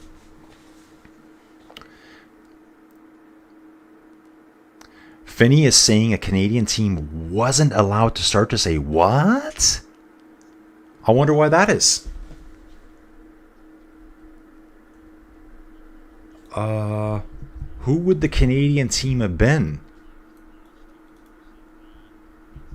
I don't know. Dude, I don't know who that is. I did know Taylor Finney, I think, was doing some commentary for whoever's doing this. I guess it's just Maryland Cycling Classic, their own YouTube channel. A Canadian team wasn't allowed to start today. Toronto Hustle. Oh, I think I did see a team named that. I wonder why. Why would Toronto Hustle not be allowed to start? What would be the issue? I don't know. It's going to be something dumb to do with, who knows, could have been passports getting across the border or something. Someone said something wrong at the border. I would have imagined they probably would have been here yesterday or the day before. Probably want to recon the course. So, probably not. Maybe it wasn't a last minute thing. Maybe someone was bad on the team. That's all I can guess. Someone did something. Someone's a bad boy. 3 minutes, 20-second gap, guys. He said a clerical error. Okay. I guess maybe a licensing error then for teams. Maybe teams didn't have their licenses presented properly here. YouTube here, I'm watching the commentator, like at the in the field commentator, talking to some random dude out on the road. These guys are loving it. Looks like quite the party atmosphere down there. This guy looks like he's possibly imbibing a slightly alcoholic beverage, I'm going to say. He's got it in a little cozy so you can't tell what he's drinking. Nice move, dude. Nice move. Oh. Papa Marino's asking, were Toronto Hustle sponsored by Israel or Premier Tech? Yeah, dude. I don't know, dude. Who knows? Like, this world is so messed up right now. Man, if they were and they weren't allowed to race, ooh, yeah, that wouldn't be good, would it? I'm actually trying to see here the Israel Premier Tech guys. Let's just have a quick look. The start list for Israel Premier Tech. They've got the old jersey here, but that's just the old jersey logo. I wonder if these guys racing here got the same thing going on. This looks like a replay. We got the Cookie Monster running alongside Oscar Sevilla and the Tudor rider Fabian Vaus. These guys are like, what is this thing? Sesame Street? I don't even know what that is. They are climbing on the second to last bump into Greater Roland Park right now. This is our third time through, guys. I can't believe it. We're almost getting to the halfway point. Yeah, we're not that far from the halfway point right now.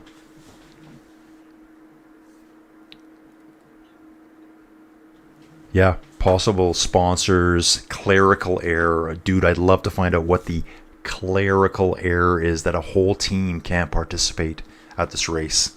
I think it's more than that. Let's do a conspiracy theory speculation fest right now, guys. Let's go.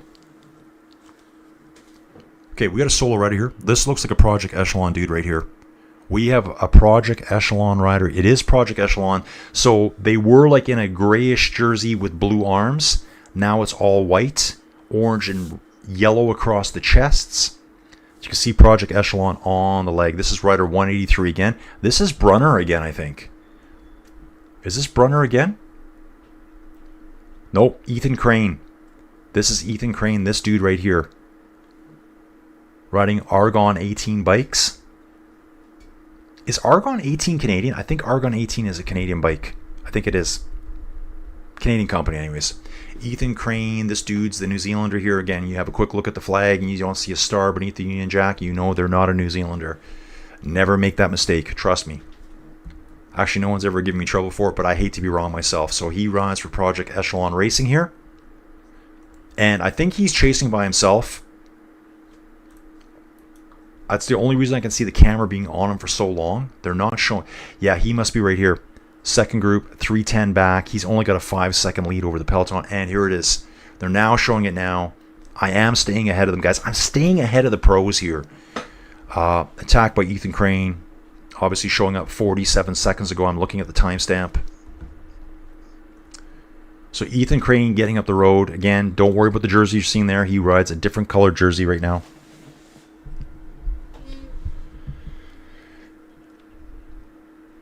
RM. Dude, that's what I think. They're talking about Greg LeMond here. It doesn't get any easier. You just get faster. Yeah, Superstar Champion, 86, 89, 90 Tour de France. Oh, wow. Greg LeMond at Congressional Gold Medal Ceremony, July 9th of this year in Washington, D.C. The Congressional Gold Medal is the highest civilian award. 10th U.S. athlete awarded, first ever cyclist. Jackie Robinson, Larry Doby, Billie Jean King, Jesse Owens, Jack Nicklaus, Arnold Palmer, Joe Louis, Byron Nelson, and I missed the last two names. Sorry about that, last two names. So he's the first cyclist ever to be awarded this Congressional Gold Medal ceremony. And he's legit. RM, I think you're right. Some kind of license. That's all I can see it being. Maybe they didn't compete in enough races or something. Yeah, maybe they didn't qualify properly. You just never know. It could be something really simple, and it's just destroyed their race. And hopefully they found out, last week before they traveled all the way here with all their equipment, waiting to ride. Yeah, some nice pictures here of Greg LeMond with Kathy. God. They've been together forever. I think she was like the first partner, spouse, wife you ever saw at the Tour de France, ever. It was Greg and Kathy LeMond. Papa, we're in a quick soccer chat anytime, Papa. The Millionaires of England beat the Part-Timers of Andorra 2-0. That's it? 2-0, that's it? Wow, Trump doing something cool. LeMond is a legend. Yeah, LeMond is an absolute legend. Was Trump there? Dude, did they... I didn't see that. Was Trump there? If he was, that is pretty cool. Because, whatever, right? I'm not sure if he was involved with it or not, but he should be. Oh, they showed up. Wow. Oh, no, the team showed up. Oh, my God. So the team came all the way from Canada. Toronto. Okay, Toronto-Baltimore's not that far, but still. I'm assuming they flew. I doubt they're that slow budget. They drove in their own cars there. You still got to do customs. You got to do all this. Pack all your gear. Pack your clothes for living. What a nightmare that would be. So they showed up, and they weren't allowed to race. Ooh, we should be looking at the Toronto Hustles Facebook page or Twitter feed. See what they got to say right now. Can someone do that for me? As I'm live here. Not a big group, guys, but we have 11 hardcore people watching this event right now. 11 hardcore people. I imagine most are over on the actual YouTube feed. But again, this is the audio watch-along party. We can all watch this together. Here, you get to talk about the race. There, no one listens to you. Fabian Weiss, Oscar Sevilla in the front. Ethan Crane just doing his thing. It's saying he's only 5 seconds still ahead of the Peloton. So could be just burning a lot of matches, a lot of energy. Trying to break away, and they're not letting him. Oh! Okay, RM, cool. No, I mean that he's giving LeMond the congressional... So, okay, dude, I saw it flash up on screen, but I'm like staring at 3 screens. I didn't actually see Trump there, so that is cool. That is cool. Trump did something cool. Okay, gotcha. I think LeMond raced the Tour de Trump. Yeah, dude, he did. Don's back. Don, where'd you go, bro? Don was probably outside doing some kind of martial arts instruction in the park. Hardcore Collins dudes. Don, there's not a lot of us here. We're hanging tight, though. Ben Stokes has abandoned. Now, I just talked about Ben Stokes briefly before. He's a national team rider. Rides for Kelly Benefit Cycling Team. He's DNF'd. I don't know what happened to him. Joey Jojo's up, guys. I can hear the thumping around upstairs already. The 10x10 cube is the only place of solitude here. No one ever enters his room yet but me. 3 minutes, 15 seconds, guys, coming down. It's coming down right now. Israel Premier Tech controlling the front of the Peloton right now. Looks like national team riders there too. Nope, Team Medellin. Team Medellin's on the front. They're controlling the race for Oscar Sevilla. New jerseys here for me too. Here's, I think that's Vinny. Team Solution Tech, Vinny Fantini. They have yellow, black jerseys. Black body, yellow shoulders. Premier Tech is on the front, and I'm trying to identify their jersey. If it's different. Hard to tell from here. Lol, I'm listening. I got sidetracked with work stuff. Don, what is it that you do? Don, I don't know what you do. I know you work from home a lot. You don't have to tell us if you don't want to. You don't have to tell us. I thought you might want to. If it's not a big deal, just tell us. If not, cool too. Your choice. So guys, 2 riders out front. 1.8 mile gap now. Before it was over 3 mile gap between the front of the group, the front 2 and the chasing Peloton. Israel Premier Tech and EF doing a lot of the work on the front right now. Let me get back over here. We are doing the final climb up the Greater Roland Park here. This is that really wide road. I hate the road surface. It looks like basically big concrete blocks that have been laid in place, and then they kind of asphalt the joints. That's exactly where you sink your wheel in and you do an endo. Over on the the right-hand side, they have these monstrous storm sewer grates that you could easily drop a wheel into. If you're not paying attention, you're going in there. High curbs too. Pretty easy to catch your pedal on that. I'm feeling like I need something to drink here, guys. I'm dying right now. What I'm going to do, guys, I'm going to whip upstairs, grab something to drink. I got to put something in my stomach. Yep, Israel Premier Tech is pulling on the Peloton. Thank you so much for Pro Cycling Stats. You were on it with me. Eyes are dialed in, folks. Like the channel if you can, guys. This video needs a lot of help. This video is going to need a lot of help here, guys. I could do this every weekend. I could do this every day. Okay, let's get it for Don. Don works in a network operations for a telecom company. The pink one. I don't know if I know who that is, only because you don't have to tell me. Because I'm in Canada. So we don't have all the same guys. I can look it up. I basically make sure all the big cell towers stay functioning in the US. Dude, awesome. Sounds fun. So a lot of on the keyboard. Lots of phone calls, all that kind of fun stuff. Ooh, lots of big old houses here too in Baltimore. And a lot of trees. Huge, gigantic trees here. 2 riders still doing the thing. 3:15 back. We have Ethan Crane now. They're saying at 3 minutes, so he might be pulling away a little bit from the Peloton. He was at 5 seconds before. If this is correct, he's out 15 seconds ahead of the Peloton right now. Yes, sir. Yeah, guys, look at the road. It's where they've almost like poured giant concrete blocks. Is that what that is? And then plomped them in place, squished them together as close as they could, like the Egyptians did. Long pause. Like the Egyptians did. And then they poured asphalt in between the gaps to try to plug up all the cracks that are there.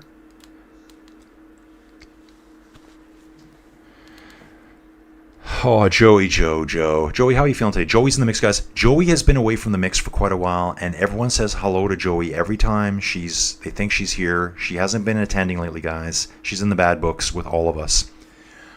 Results of KOM Sprint, and again, Fabian Weiss gets the sprint points over the top, guys. So he will be on, I think, 8. Actually, he'll be on 10 sprint points, KOM points right now. Oscar Sevilla not fighting him on the sprint points yet.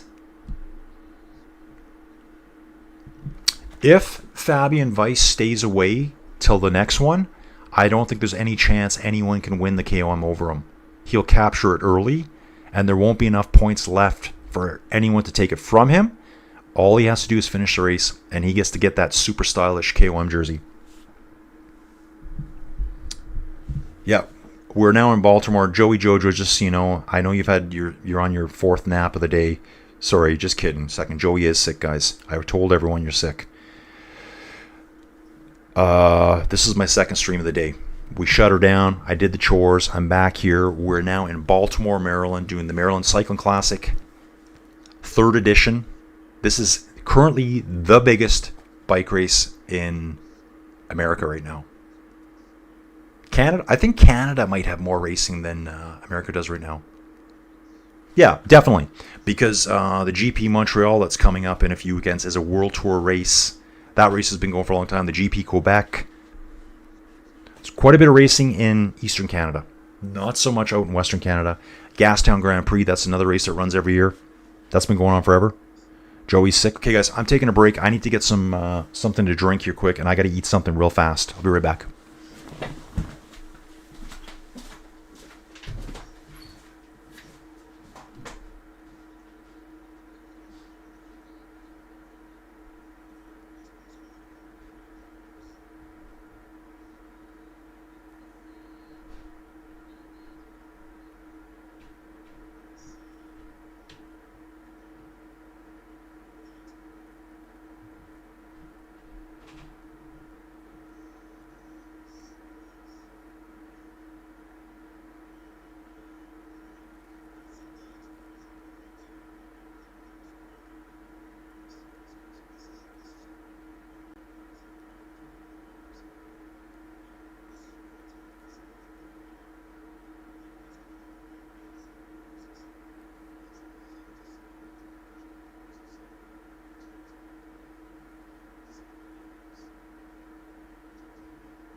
And riders, I am back.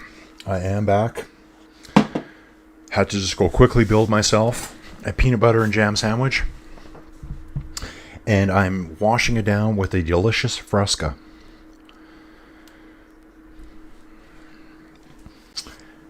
Powering through here, folks. Powering through. 2 riders up front. Ethan Crane still chasing. Peloton now at 3:30. So they've dialed it back a little bit. Oh, dude, here is an awesome stats. Competitors in Maryland Cycling Classic with most career wins. Michael Matthews. Matthews rides for Team Jaco Alula. Let me look that up just to make sure. Gadoosh, he does. Australian. Pascal Ackerman should be Israel Premier Tech rider. Yep, he is. German rider. Brandon McNulty, Oscar Sevilla with 17 pro wins. Also the oldest guy out here. Double the age of some of the riders in this race today. And we're showing a sprint victory. This is probably a Michael Matthews sprint victory from... I wonder what that was. Different race. Coming to the sprint finish, guys, at the Baltimore finish line. This is, we go through here, I think 6 times. 1, 2, 3, 4, 5, 6. We'll finish back here. We're the 3rd time through now. So yeah, peanut butter and jam sandwich. I'm looking at it over here. I only got 2 bites out of it. I'm looking at it like, yeah, I want some of that sandwich. But I'm going to hold it off for now. Okay, let's go, folks. Let's go. Joey Jojo, she's sick. Oh yeah. Get well soon. Get Colin to make you some soup and bring chocolate. The GP races are top quality. Oh my god, he went to town, got me soup last night along with Reese's peanut butter cups and sour smooth candies. Tim Hortons chicken soup, yummy. How is everyone? There's only 7 here. Yeah. This is the 2nd stream. I don't think people even know I'm doing it, and everyone expects me on early. We've just lost Sean Christian, Team Skyline. Let's have a little look at this rider here. Not that I want to, highlight dudes that unfortunately didn't finish. It's just that this helps me learn about who all these riders are. Now, there is a group going off the front here, guys. Uno X rider, Project Echelon, Israel Premier Tech, and Mauro Schmidt. Mauro Schmidt for Team Jaco Alula is in a 4-rider break. It's not even showing up yet, guys. I'm ahead of the game here. Now it just showed up 10 seconds ago. They're saying 5 riders. I saw 4. They've identified Mauro Schmidt. Uno X is there. Project Echelon is there. And... did I say Uno X? Ethan Crane now. Oh, so they've joined Ethan Crane. That's what they've done. That's who the Project Echelon racer is then. They've got a gap in between too. There's another group in between. So let's get this all figured out.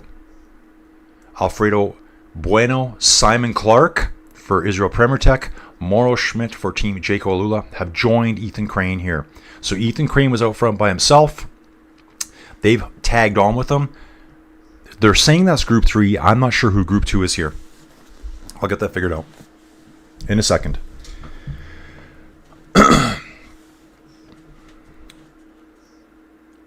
Oh, Joey saying, yep, it's our anniversary next month, and we're going to Cabo. Woohoo! Joey Jojo, Lucian was in the chat this morning quickly. It says I need to move down there so we can ride bikes every day in the heat and the rain.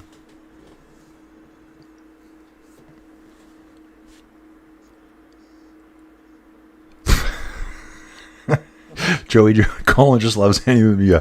Yeah, we got a nice... We've never done a condo trip down there. We're doing it this time. So I think the condo trip's going to be... It looks like an awesome condo. It's gigantic. It's in a great location. Great view of the sea.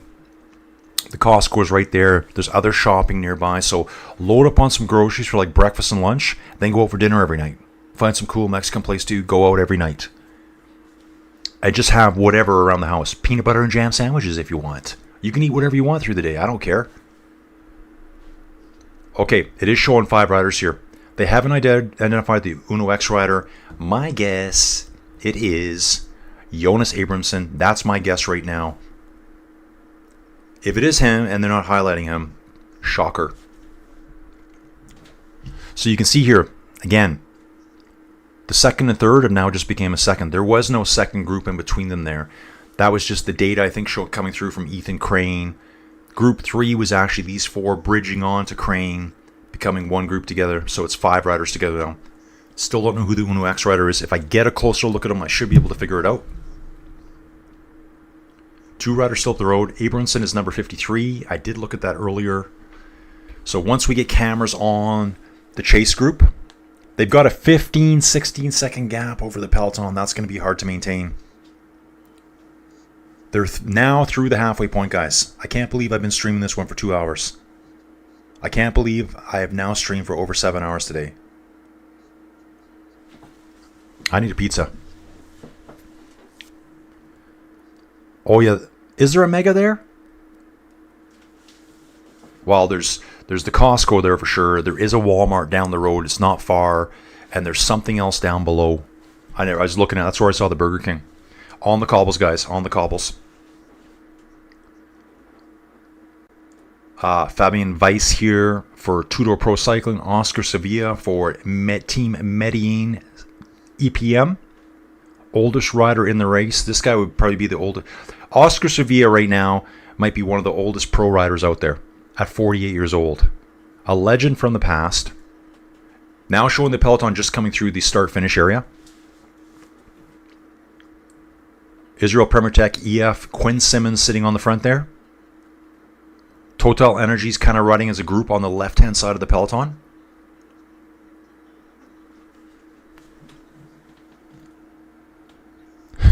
Joey's not crazy about Burger King. I'll be just running over there by myself then. Just to grab something quickly. Remember, it's not all-inclusive, so you're going to have to just fend for yourself, folks. Groceries, day one. 2 riders up the road. They've been away for pretty much most of the day, guys. And I think I even said earlier, because I know Oscar Sevilla's here. Could you imagine if this is Oscar Sevilla and it was Oscar Sevilla? Just, this is what he does. Going through a big downtown roundabout here. This looks pretty congested down here.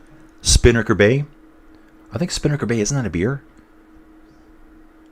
Right down in the harbor. 2 riders solo. 246 gap back. The 5-man breakaway has been caught. Doesn't surprise me at all. The whole Peloton is going to be accelerating now. And the Peloton is saying here, has joined back up with the front group. Expect more attacks immediately, guys. Every time we're going over these climbs, we're going to see huge attacks now. That's the launch point for the breakaway.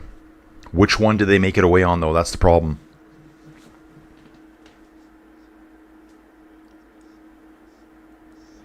Pop Marino, great to see no flags. IPT guys looking more relaxed.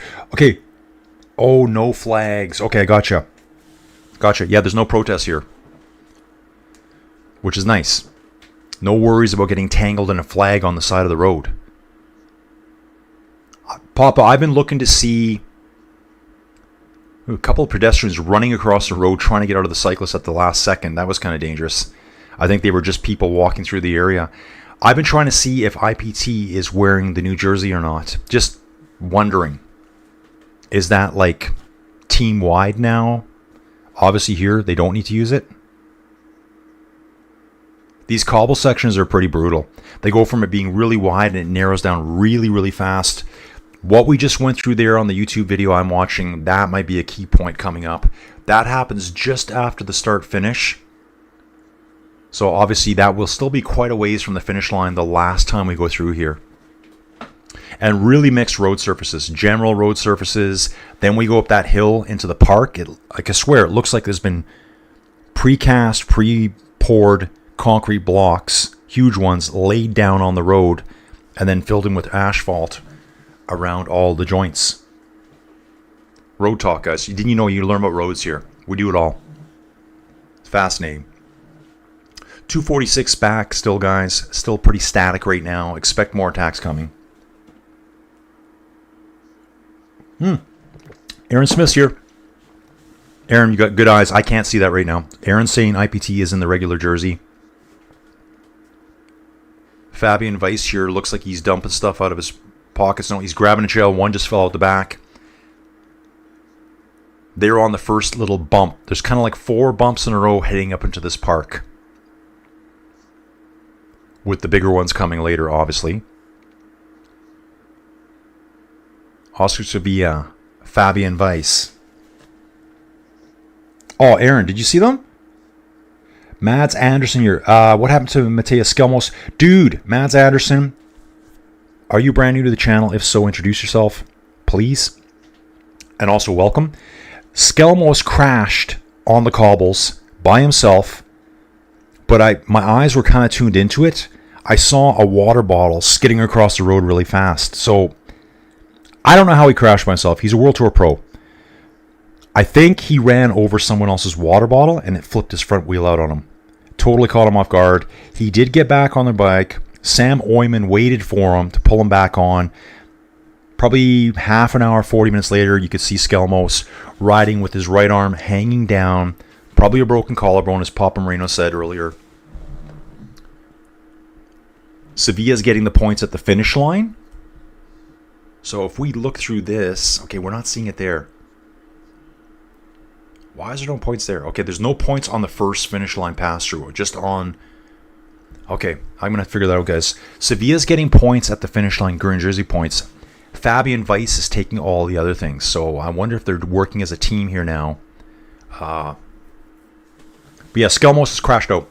Probably an injury that might keep him out of the World Championships. Aaron, dude, exactly. The winners' jerseys from the women's podium were sweet. Their jerseys were awesome. I saw the KOM jersey as well. They also presented a jersey to the Benin national team, who only sent 4 riders across. Unfortunately, they only had 1 jersey. They needed 4 jerseys for the entire team. But it was really cool to see that. Papa Marino, IPT have old jersey in Baltimore today. New jersey at Vuelta only. One without Israel on. Yeah, okay. Seems that the motorbiker for the Breakaway group, he gets nice and close. For the Peloton group, they're not getting anywhere near them. That's where I'm struggling right now to see them. Skelmos crashed on lap 2 of cobbles, probably due to beat-ons. Yeah, that's what I kind of think, Aaron. Matt's here. God damn, man. Thanks for the update. I just tuned in because I heard of this crash. Yeah, he's out, dude. Probably be out for a few weeks, I think. And I did look at his program. He is scheduled for Rwanda in the road race. What are we now, the 6th? The road race is the 28th. He's got 3 weeks to go have surgery, ride on Zwift, inside, and get that collarbone ready to race. Really good rider. Really good rider. Seen a lot of them this year. Time's coming down quick now, guys. They're showing the time gaps going down now. They usually show it time won or lost per 10Ks. The last 10 kilometers, they lost 44 seconds. So they're just dialing it back, controlling it. These World Tour Pro guys and, you know, even the pro riders, Conti riders, they know how to bring these breaks back. Oh, really? Mads is saying... okay. Mads, first off, can't find live streaming here in Denmark. Dude, it's on YouTube. Just I'm watching it on... Just type in Maryland Cycling Classic. It should be free on YouTube for everyone. So I'm watching it there, using Pro Cycling Stats. Got another screen here with you guys chat on it, so I can learn a bit more about these dudes. He just came from an altitude camp at Quinn Simmons' house. Oh, yikes. So he was at altitude camp, hanging out at Quinn Simmons' place. Yeah, fellow Lidl Trek rider, right? I imagine Quinn Simmons lives in Colorado. Yeah, Maryland Classic. Dude, you'll find it all. They're showing the whole race here. They showed the women's this morning, so I did cover that one as well, as we also did La Vuelta. Okay, just watching the map here. They've got a pretty cool interactive map showing the locations of the riders out on course. And it is showing it. Once we get on the northern leg, that's where we go up to the park. So I think it's showing it pretty good here. There are some climbs inside Baltimore itself, like long drags. Okay, there are the little dots catching up now. So, look, guys, everyone has data issues. The dots aren't moving, then they're moving really fast. Just like what we were seeing at La Vuelta this morning. 1.5 miles the gap between the front 2 and the chasing 110 riders minus the 3 or 4 riders we've lost. Of course, we have had a few other DNFs already. We've seen them. Skelmos might have been the first one out.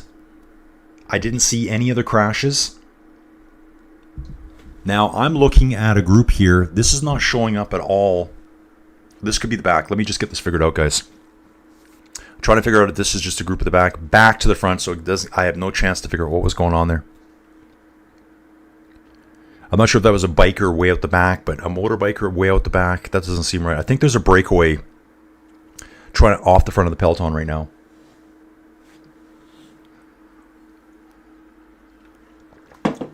Longest stream so far. Well, I guess it was a mini stream. We had the big stream, break, another stream. How many hours can I stream in one day? We need another race. There is a breakaway, guys. They're not even talking about it. Here we go. Nope, not yet. They're not even mentioning it. There's at least 10 riders in a break together. Uno X, national team members here. I'm not sure if that's Quinn Simmons or not. EF riders, is probably 3 EF riders here. Mauro Schmidt is here again. I think we got an Israel Premier Tech rider on the front. You can see me doing this as usual as I'm trying to look around as the riders are going from side to side. I know it has no effect. Might be 2 national team members here. So they're not mentioning this break here. There is a breakaway of about 10 riders. Now, yep, 2 national team members it looks like. 3 EF riders, 1 Uno X rider. Israel Premier Tech there. Mauro Schmidt for Jaco Alula. Now we go. Now they're telling you, yeah, I'm ahead of you again. Good douche. Live on location, Colin. Actually, nowhere near live on location, but I'm catching this stuff, guys. That's why I like to do this. Oh. That's brutal, eh? Aaron Smith, dude, I love stuff like this. And this is why I do my own commentary, because for years I've been sitting here. Probably poor Joey Jojo's had to listen to it when I'm screaming and you'll go, that's not, no. That's what, how did you miss that? There's a crash. I just stare at it and I watch it. Uno X, you're 53. There he is. There's the man himself. Let's have a look at him. Jonas Abrahamson there. I told you if there's a Uno X guy up front, it's going to be Jonas. There's 2 of them there, actually. Two Uno X, 2 national team members, 3 EF guys, Mauro Schmidt for Jaco Alula. Hang on. Sorry, there's 3 Uno X riders here, 1 Lidl Trek rider. I think there might be another Team Medellin EPM rider here. Trying to have a look. Bluish jersey. Yep, Brandon McNulty's here. Brandon McNulty's here, so it's hard for me to spot him right away because he's wearing national jersey. I'll give you some numbers here quick, guys. Okay, Bloom Levi's here. That's William Bloom Levi for Uno X. Jonas Abrahamson's here for Uno X. There's another one. They're not showing who that rider is. It's actually on screen now. Now I'm getting some help from the channel here over on YouTube. Here we go. I'll use this here. Wow, they're only saying there's 2 Uno X riders. There's 3 there. There's 3 Uno X riders there, unless my eyes, unless I'm seeing double vision today. Nielsen Paulus for EF. Martin Vandenberg. Sorry, Marin. Really? Marin? Okay. Marin Vandenberg for EF. Alex Baudin for EF. Then we've got Israel Premier Tech rider Oded Kujut, Israeli rider. Mauro Schmidt for Jaco Alula, Swiss champion. Patrick Conrad, Wilmar Paredes, Brandon McNulty, Artem Schmidt. Okay, so those are the national guys there. I think Wilmar Paredes here is the Medellin rider. Yeah, it is. Team Medellin EPM. So he's just sitting on the back with these riders here. And again, there's 3 Uno X riders there. Someone's not being identified. For Uno X here, I see on the back here, number 57. Okay, that is William Bloom Levi. Jonas Abrahamson's up there. Colin, are your eyes working? Yeah, there's 3 Uno X riders here. So we got William Bloom Levi, we got Jonas Abrahamson, and I got to think Tobias will be there too. After his performance at the Tour de France, 6th place in the GC at the Tour de France. Rock and roll, guys. Rock and roll. Aaron, I love this. Taylor Fignon broadcast mistook Laurent Fignon for Bernard Hinault in the 89 time trial. Oops. Yeah, it's kind of a blunder. Bernard wasn't even racing in 89. Bernard was retired at that point, but that's okay. Final stage, Tour de France. They don't do this very often. There was a time trial, 21st stage of the Tour de France in 1989. Laurent Fignon went in with, I think it was a 58-second lead. Lost it all to Greg LeMond. Lost by 8 seconds overall. Laurent went full old school, hair flowing, no helmets, headband, System U, rocking it. Greg went full aero. And Greg had to sit and wait. Greg went out before Laurent did, obviously, because of the times. He was behind Laurent, so he goes up before him. Greg had to sit there and watch and see if he won or not, and watch the final stretches as Laurent coming on. I think it was on the final stretch on the cobbles where it kind of fell apart for him, for Laurent. Definitely not Bernardino. Which movie is this from? Never Cross Lines. Ghostbusters. Yep, that's a good one. Mancebo still active? Francisco Mancebo is still active at 49 years from staying. Dude, where's he been racing lately? And what team is he on? I remember the name Mancebo. He ranks 446 all time. That did you do, Ray?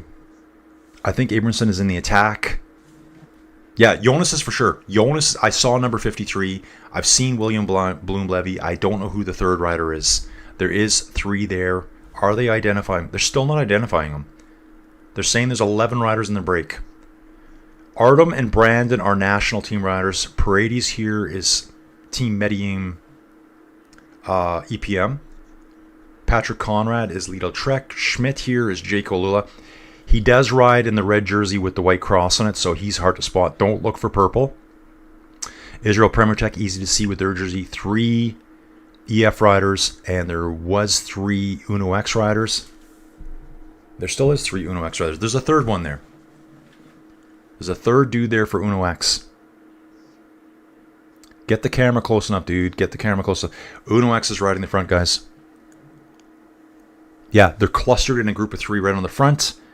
I think, no, Mauro Schmidt's at the back, so who's up there with them? We'll figure this out. We've got the time board here. Time board, so I wonder if they do the chalkboard thing here.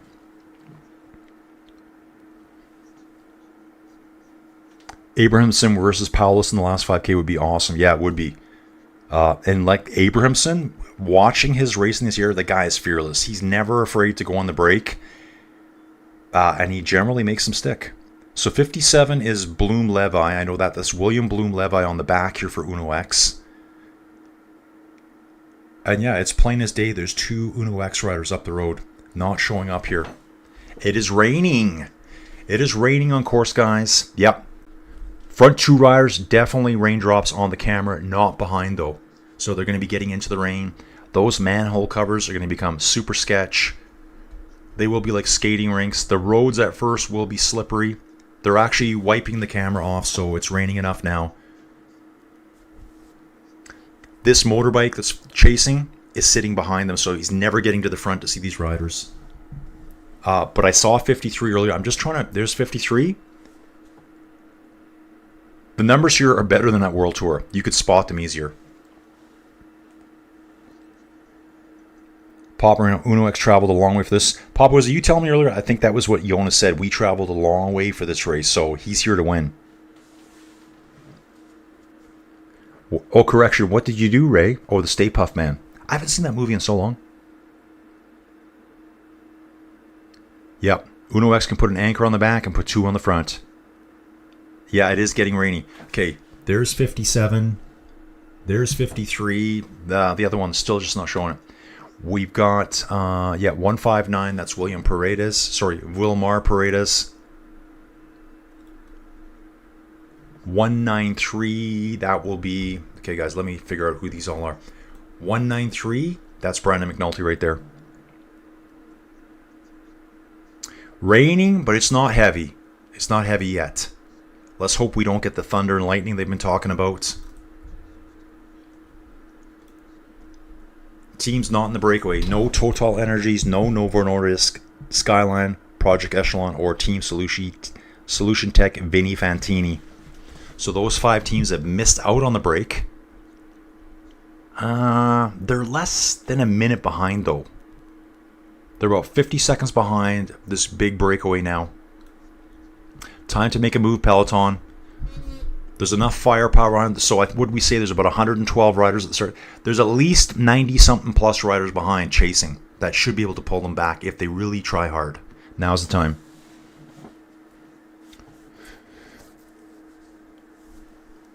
Yeah, dude, Aaron, that's what I'm talking about. So Aaron's got it right here. Let's use Aaron's comment to explain this. It has not rained in over a week in the Mid-Atlantic, so oil on the road, cobbles, etc. will become interesting. Yeah. When it first starts raining, the oil gets moving around and it gets very slippery. You kind of almost want a huge downpour to wash it away quickly. It's when it's just kind of spitting. The roads are looking wetter at the front though. That's dangerous when it's just kind of getting damp out there.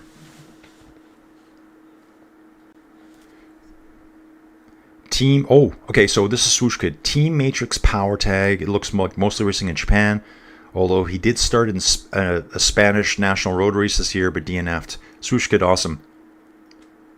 Swoosh Kid, you must be on Pro Cycling Stats, right? I think you mentioned that earlier. A couple weeks back, maybe even. It's fascinating. There's so much history here you can go through. Totally worthwhile getting. So now we've got 12 riders in the break. Okay, here we go. They finally identified him. I haven't seen his number either, but it's Zacharias Kohler Roland here for Uno X Mobility. So that is the third rider that I've been talking about the whole time. That he's Norwegian rider. 2 Norwegians. William Bloom Levi is Danish. We've got 3 Americans in the break, guys. Nielsen Paulus, Brendan McNulty, and Artem Schmidt. And those 3 all ride for World Tour teams.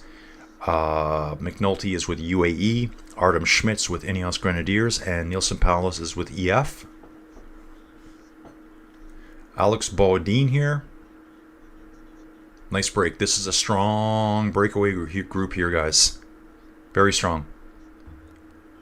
We still have our 2 riders up front. Rain's backed off now, so it's just kind of starting. Wow, I get to see the broadcast booth. Taylor Finney. The other 2 dudes, I've recognized their voices. I just don't know who they are right now. And for some reason, as I say that, I'm like, I should know who they are. Taylor Finney, that's a dude that retired too young from cycling. Taylor Finney, Steve Schlanger. Oh, that's Sepp Van Mark. Wow. Sepp Van Mark won this race in 2022. So he's Dutch or Belgium. I can't remember. I think he's a classics rider, a one-day rider. For some reason, too, I think he's doing gravel racing. He is doing gravel racing.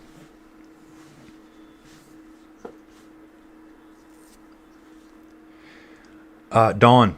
Aaron, I passed the Ghostbusters firehouse from the movie in New York City last year. Folks still visit there to take pictures. Yeah, Aaron said it too. Pop Marina said the same thing. It feels weird watching a race click away in miles instead of the usual kilometers. I'm using both. I use both, guys. Dawn, just so you know, they actually filmed a Ghostbusters. I think the one with Paul Rudd. I think Paul Rudd was in a Ghostbusters, wasn't he? I haven't seen it. They actually filmed it about 25 minutes from here. I took pictures. Okay, what are we seeing here? A little replay from earlier. They used an old town, old street in Crossfield. It's got some older buildings. Really cool brick buildings. And they converted one of the buildings to be the, I think, the police department that they would have used in that movie. I think that picture's on my phone somewhere. I've never seen the movie. Okay, Donson, I follow Taylor Finney on Instagram. He still rides gravel. Oh, they're showing Sepp Van Mark here winning in 2022. Yeah, he still rides gravel and mountain bike stuff. Yeah, I think he basically quit to pursue art and music. I think that's what he did it for. He's just... Yeah. It's 1,498 days since Nielsen Paulus has taken... since his first professional victory, wow, at the San Sebastian Classic at the age of 24. So, 5 years ago, Nielsen Paulus won the San Sebastian Classic. Youngest rider in the breakaway group. Sorry, yeah. In the first chase group, 21-year-old Artem Schmidt for Ineos Grenadiers. Ooh, they can see them now, guys. I can see them in the distance here. It's not the best feed coming through. It must be like a very, very low resolution feed. These 2 riders are coming through Greater Roland Park. Fabian Weiss is going to want those points over the top. See if Sevilla fights him on him. I don't think he will. These 2 are still trying to win. I can see the chase group now in the distance. They're on the same hill right now. They're 40 seconds back. Where's the Peloton? Peloton has pulled back some time. They pulled back. Well, no, they're still 40 seconds behind. They're 40 seconds behind chase group 1. It's been pretty stagnant like that for a while now. Yeah, the race is heating up, guys.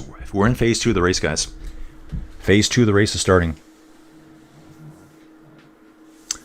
Paul Rudd, Ghosters with Smart Funny. I don't think I've seen it, but yeah. So around Calgary, guys, we're so close to California if you think about it. Southern Alberta has a great movie industry here. They film a lot of westerns here. They film stuff in Didsbury all the time. That's the little local town nearby. They film in Olds all the time. Kevin Costner shows. They film out of the Badlands. There's somewhere in Southern Alberta where they have like a full fake western town set up. It's designed for movie sets. They change things around. But yeah, Ghostbusters was filmed, a lot of it for the police station anyway. The old town look was in Crossfield. I think I was working real estate at the time, and I took a picture of it. Colin, with the Finneys in mind, did you see the 7-Eleven retro jersey at Team Early Worlds here? Yeah, it was 7-Eleven. That jersey was worn by Uno X. Uno X Mobility, I'm positive, wore the retro 7-Eleven jersey. Dude, I did see it. It was awesome. So, when you say the Finneys, you're talking about Davis Finney, the legend himself. Team 7-Eleven rider. Okay, what's going on here, folks? What's going on here? Here is our break group. Group 1. Now, just let me get eyeballs here, guys. I think there's a bunch of riders. Fabian Weiss has gone by himself. Oscar Sevilla is 5 seconds back. We have our chase group of 12. They're saying that the Peloton's 40 seconds behind. I'm seeing some other riders in the distance. That's not a Peloton. It looks like there's another 5 or 6 riders in the distance. Yeah, trying to catch on. I'm on a motorbike looking backwards through the chase group. Let's call it the McNulty group. And I'm seeing more riders. That's not the Peloton. They're maybe 5 seconds back. This group of 13 is going to get bigger. Just watch. Just watch this, folks.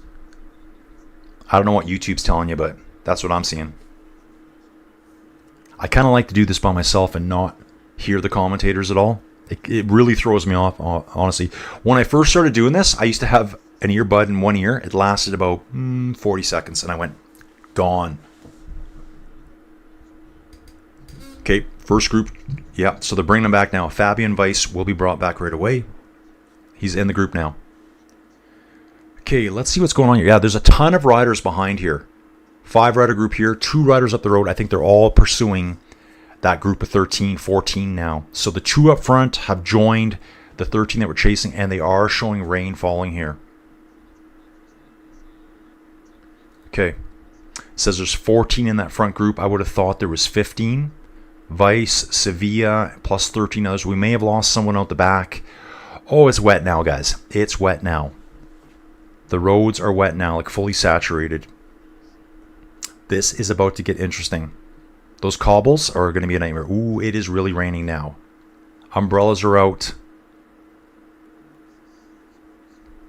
Yep, here it comes from PCS now. Counterattack by 5 riders. There looks like there's 5, 6, 7, 8 riders closing in fast on the breakaway group now. So group 1 and 2 have merged. They're saying there's 5 here at 30 seconds back. Peloton's 41 seconds, but everything is accelerating now, guys. It's kind of getting a little bit crazy as to what's going on here. I think there's a lot more riders jumping across.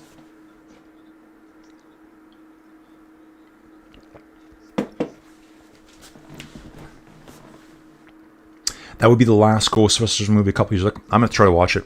Yeah, it's raining hard now, guys. Hopefully everyone stays upright. Oh, the drone. This is the drone here. Pouring at the finish. Still 40k to go, but 60k to go. We got 63.5k to go. Cobble's corner in the wet will be sketchy. Oh, totally. It's going to be brutal first time through there. First time through is going to be a nightmare. And it's like absolutely pouring now. So yeah, I would say the front 2 got caught by a group of 13. That gives 15 riders in the front group. But there was like 6, 7, 8 riders right behind that chasing group before they caught Fabian Weiss. I think there might be 20 riders in this front group. It's going to be hard to tell. Remember too, the motorbikes. Okay, so Oscar Sevilla, he's out the back of group 1 right now. So he's been in the group. out front, caught in the group, now out the back. So we've lost one. I still think there's probably going to be about 20 riders in the front group. Motorbikes are having to stay away too. It's probably a little bit slippery for the motorbikes. They got to ride on the same cobbles. Probably trying to get some distance between themselves and the riders, so we don't have a lot of coverage right now. Currently, we're watching a drone fly around. Back to the drone operator. Okay. Yeah, they're actually saying heavy rain now. Israel Premier Tech rider here. This is number 74. Let's see who that is. Guillaume Beauvon, the Canadian. I think we only have one Canadian in the race. Yeah, two. Laurent Gervais for Project Echelon. Okay. Yeah, 13 in the front. I think it's bigger. They're showing pictures of Baltimore when it's bright and sunny and saying, please visit. It's pouring now.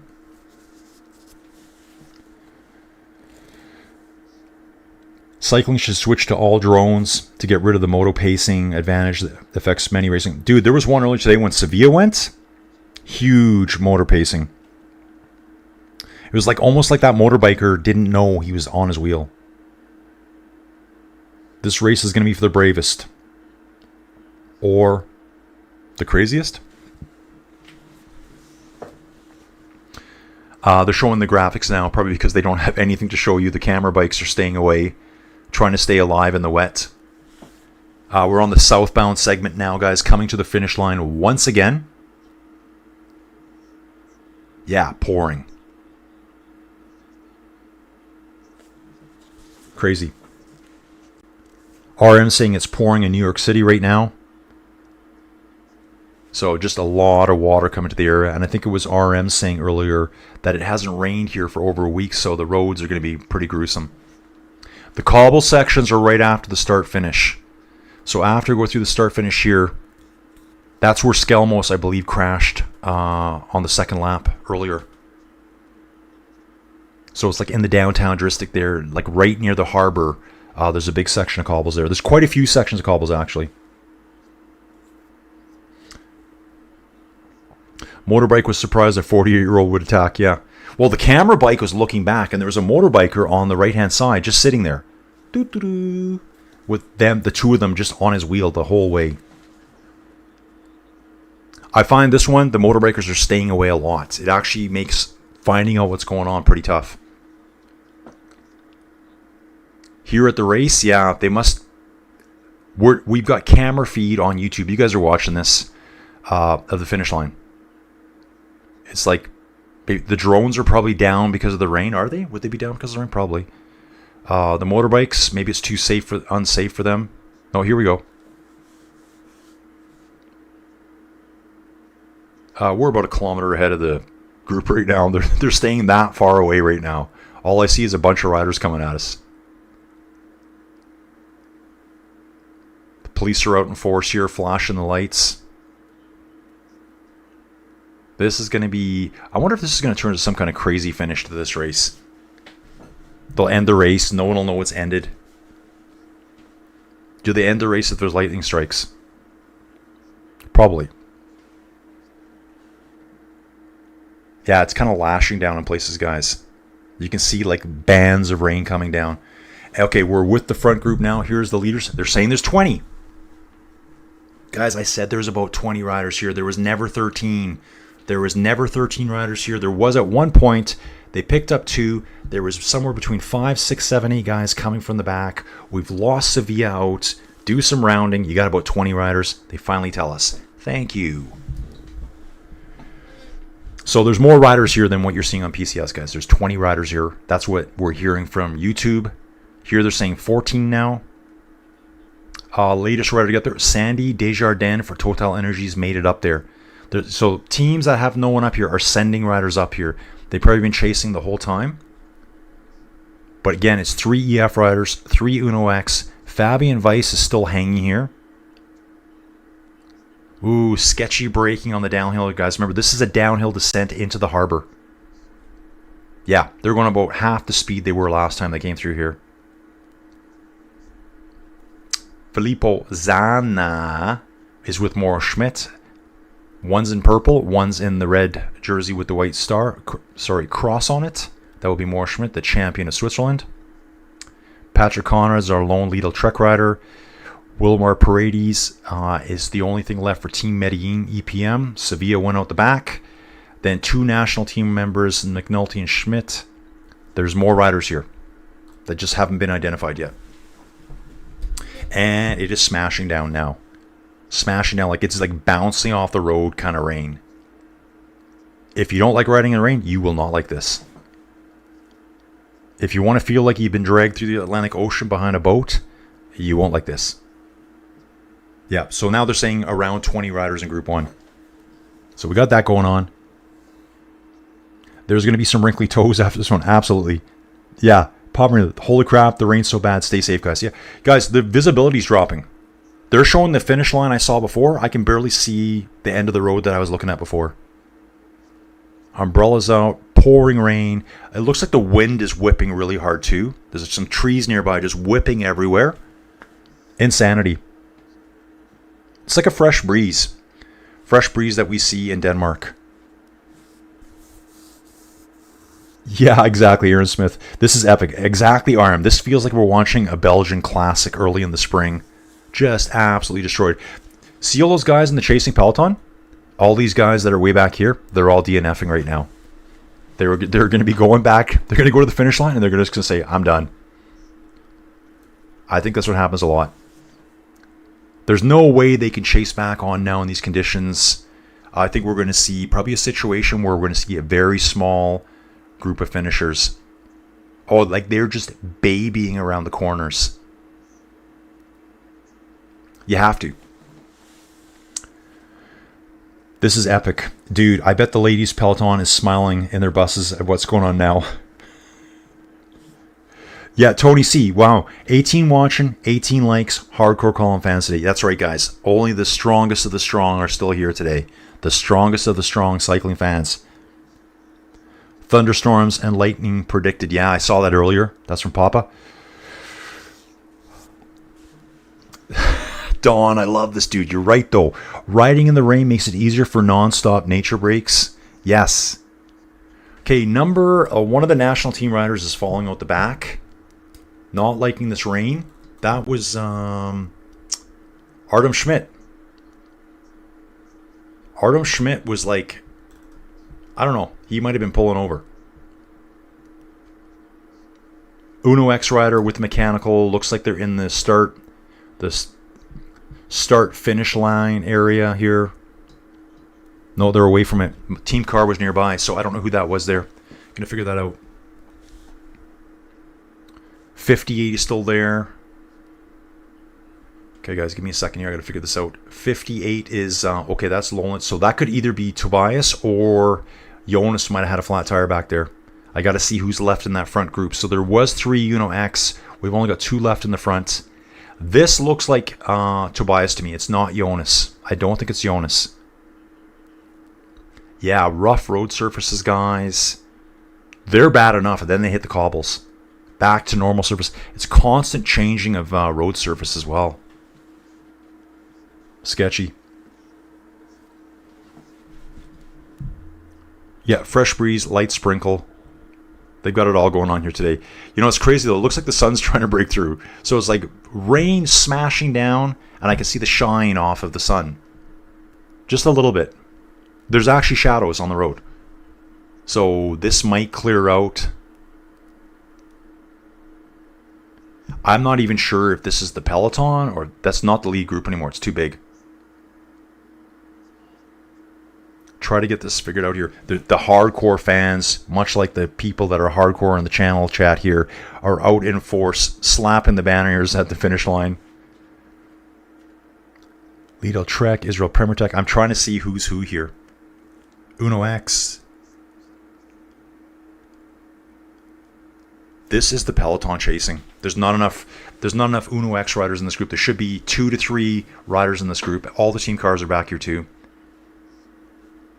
Ooh, this is the Sketchyville part. Sorry guys, I'm on the wrong screen. This is the Sketchyville part here. I'm going to refresh it. Yeah, right after the start finish, this is that real bad cobble section where Matteo Skelmos crashed earlier. Right about here, what we're looking on screen. William Bloom Levy is the rider. Always seems to be riding at the back here. A little bit of a gap left by the rider ahead of him. Hard to. They won't even be taking rain jackets here. Like, that's the thing too. They won't have time. They can't get cars up to get rain jackets. It's just ride through it. Ride through it, suffer. Mateusz Kopecki's up there for Novo Nordisk. So now they're identifying all the riders. Mateusz Kopecki, Hamish Armit. This dude next year is going to Unibet Titema Rockets. You can see it right here. This guy is a big pickup for the team. Dylan Groeneweghen's also going there next year. Guys, we got 55K to go. 55K to go. Locked in the pipe. Stay on target. Yeah, dude, that's what I'm thinking, Papa. If it continues like this, like now it looks bad again here where these guys are riding the front group. It was a bit lighter and clearer back at the start finish. Yeah, they might just say, yeah, red, black flag it, whatever you want to call it. Aaron, yeah, this is so definitely, so you want to be a bike racer day. Yeah, so you really want to be a bike racer day. This is what you got to go through sometimes.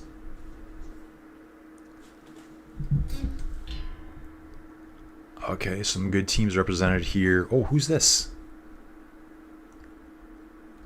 Tudor has 3 riders in the front group now. UnoX has 3 riders. EF has 3 riders. 1 Israel Premier Tech rider. 2 Jayco Alulas. 1 Total Energy. 1 Lidl Trek rider. Solo rider from Medellin EPM. 2 riders from Novo Nordisk. 2 national team members, Artem Schmidt and Brandon McNulty. 4 riders are tailing by 35 seconds. We got Anders Skarzith, Darren Rafferty, Guillaume Bovine, and Mark Stewart. They're saying the main peloton is 1 minute 41 seconds back. Now I'm looking here. This part of the course is getting sunny again. So obviously the storm, and if you go to the front, it looks like it's an absolute downpour. It's dark, it's spooky. Yeah, I wouldn't want to be in this. So yeah, you want to be back. Yeah, be in the back where it's bright and sunny.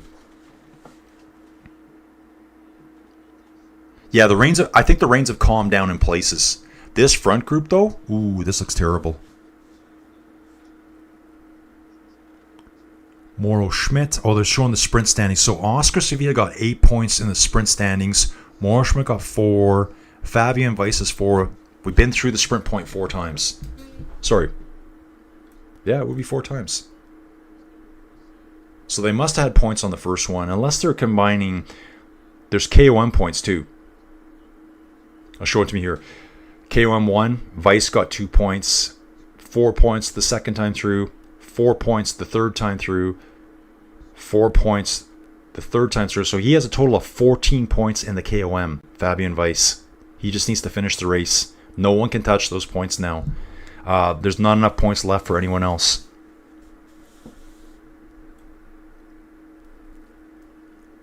Okay, they're showing the sprint. Mauro Schmidt got 4 points. Oh, at the sprint line. Start finish. Johansson gets 2. Marius Meyerhofer gets 1. So there's going to be your winner today, overall winner. There's going to be a KOM jersey. There's going to be a Green Points jersey. Maybe a best, most combative, which would probably go to Fabian Weiss maybe. I think at this point, I would say give it to him. Oscar Sevilla would also be a candidate, but he's fallen out the back, so Weiss is still in the running in the front end.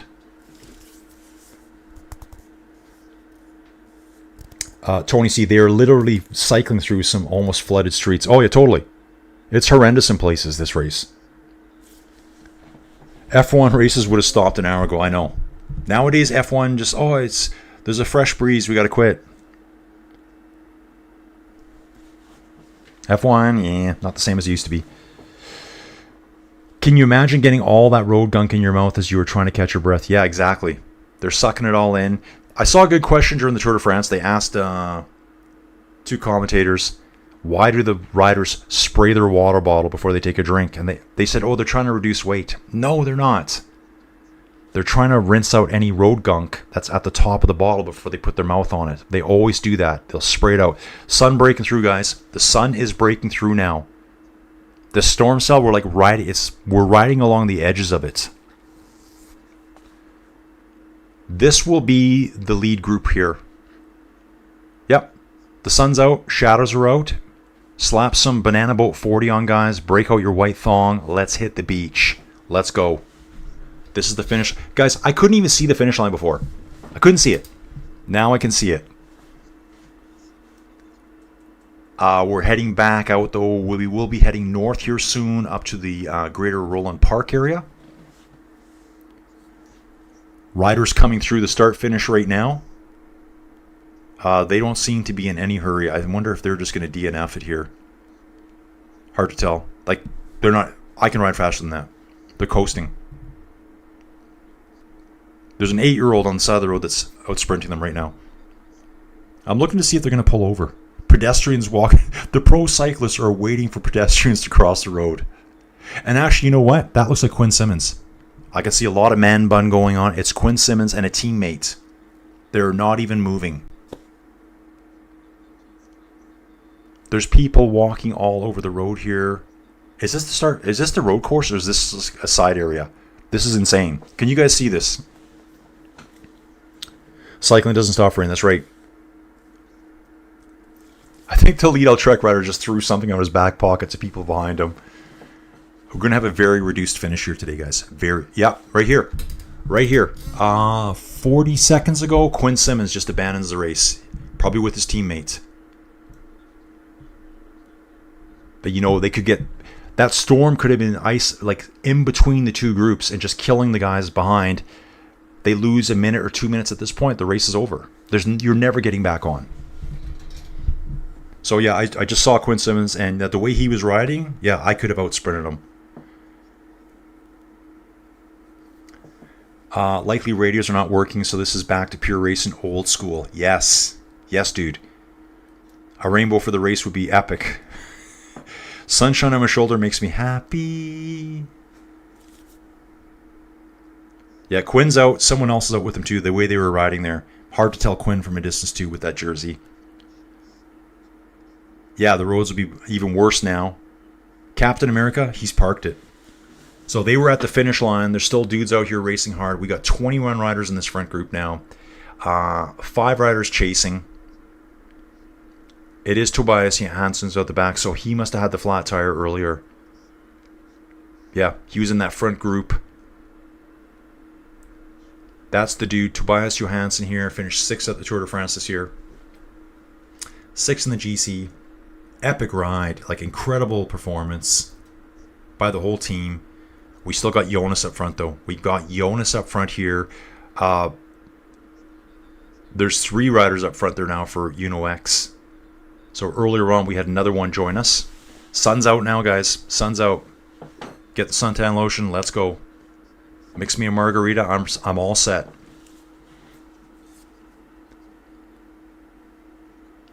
Whoever has the least amount of road gunk on them, declare the winner. I hate to get called to sing on my bingo card. Winner, winner. Winner, winner, chicken dinner. How about that? So it looks like at this point, saying 21 in the front group. There is 5 chasers. Can they come back on? They're 35 seconds down. They possibly could come back. I don't think we're going to see Tobias Johansson come back. He's a minute down right now. They're still saying there's a Peloton at 141 back. How many riders are going to finish here today, guys? I guess suffer through the rain, just keep riding. Suffer through the rain, just keep riding.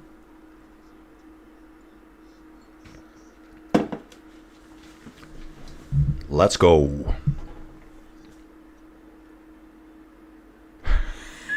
Practically every race I watch, you say Jonas is out front. Well, one of many Jonases, right? We got the little Jonas. We got the bigger Jonas. Oh, yeah, the sound of the disc brakes, like fingernails on chalkboards. Yeah, all that noise all around every corner. Fans are out. There's no umbrellas up anymore. That was just a little light rain. With just a little light rain with a fresh breeze.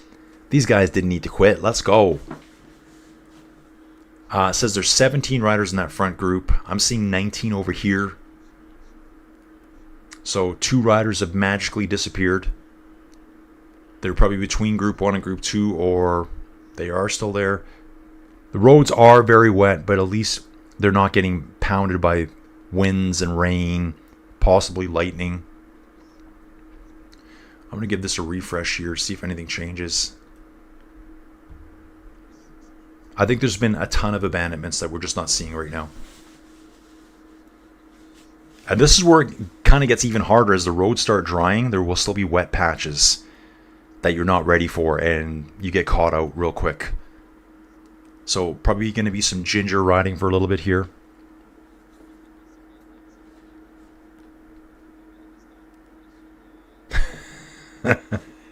If you don't finish, blame it on the rain. He'll even like, come on, Jonas, come on. Come on, no, now you are killing everyone, Jonas. Come on. I saw him say that one time, except he didn't say the word killing. It was kind of a swear word. You can probably fill it in. That was on a YouTube video I found. I stumbled into it. Obviously, it was a Tim Wiesma, Lisa Bike documentary. Most of it, I think, was in Danish, but they had him talking in English through the mic there. Come on, Jonas, now you are effing everyone. And he was. I think it was time trial. I wonder if the tours have told people to stop. Way back when I could remember fans lightly spraying hoses at the side of the road on hot days. Yeah, I totally remember that, Tony. They'd set up things for the riders to cool themselves down. Wow, how quickly the weather turns. It's sunny. Shadows are out. The roads look almost dry in places. So it's drying out fast. Everyone that quits, you're going to regret it now. Who is left in this front group? Ooh, Mateusz Kopecki's up there. Is he in this front group, though? He's not in the front group. Or is he? That's right. He is. There was 2 Novo Nordisk riders. There's only one left now.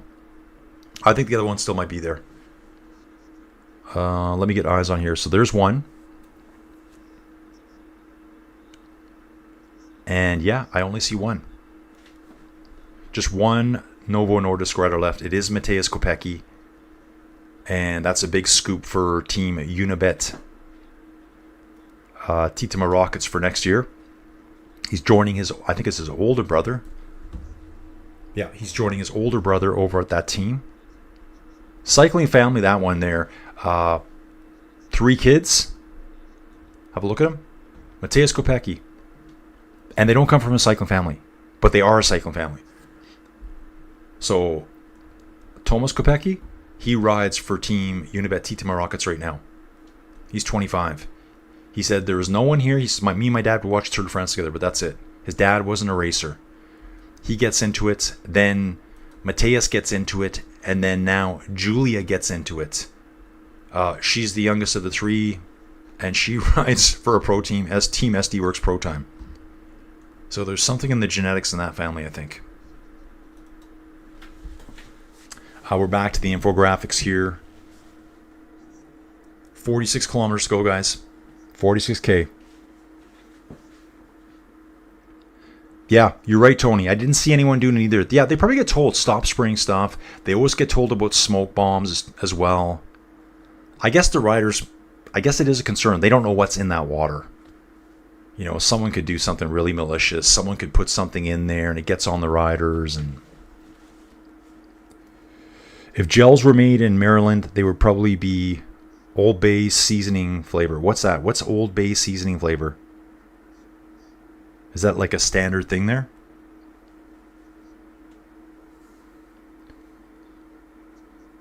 Yeah, nothing better than when you're on a Century ride, 9,500 fire sprinkler right through on the front lawn. Oh, yeah. Oh, yeah. Gunnar Abramson here cheering on Jonas.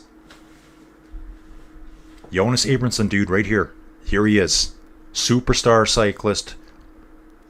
Yeah, this is my kind of rider here. Always goes on the attack, not afraid to attack.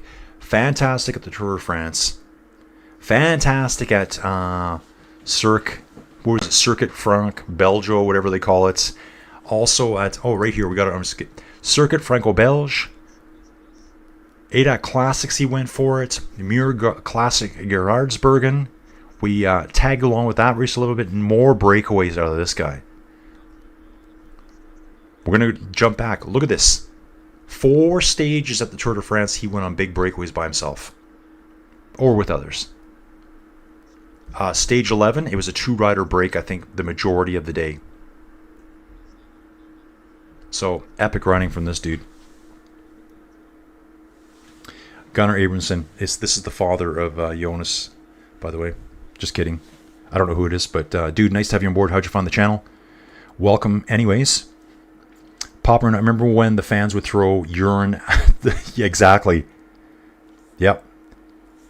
They used to throw urine at he who should not be named. I actually heard that happen to Chris Froome too.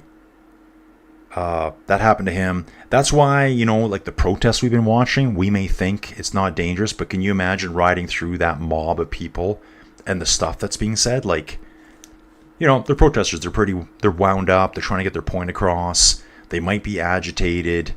We don't know if they've been drinking all day on the side of the road. And then you're just a cyclist from the US of A or England, and you got to ride through it. It's probably just a nightmare for them.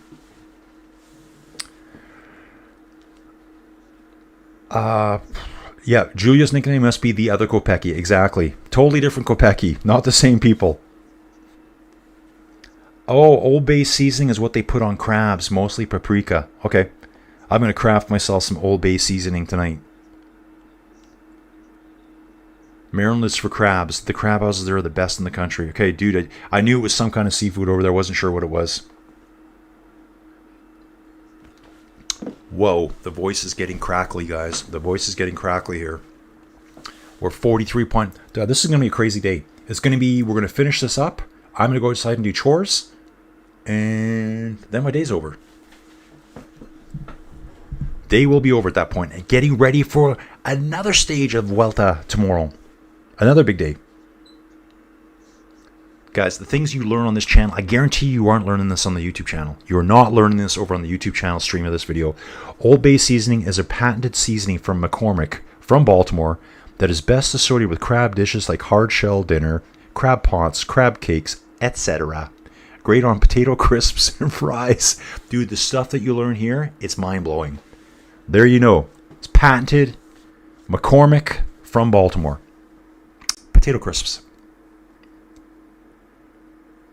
He whose kits dry out the quickest will be the quickest. That's right. They'll lose a bit of weight in the sprint. We're rocking, guys. Fabian Weiss back to pulling in Group 1. This guy was in the breakaway with Oscar Sevilla all day. Now he's in the front. Most combative rider, Fabian Weiss. Hands down. He's already won it. No one else can touch him. They're going up the climb for the second last time. So they got this climb to do. Back through the finish line. One more climb. We hit the finish. See if these riders behind are catching. Looks like the 5 riders behind have disappeared. Peloton, we're just seeing it's about 1 minute and 40 seconds back. With question marks, no one really knows. I just saw on the camera there, it looked a little bit rainy again. I don't know if we're going in and out of rain cells. See if we can get back to that here right away. Okay.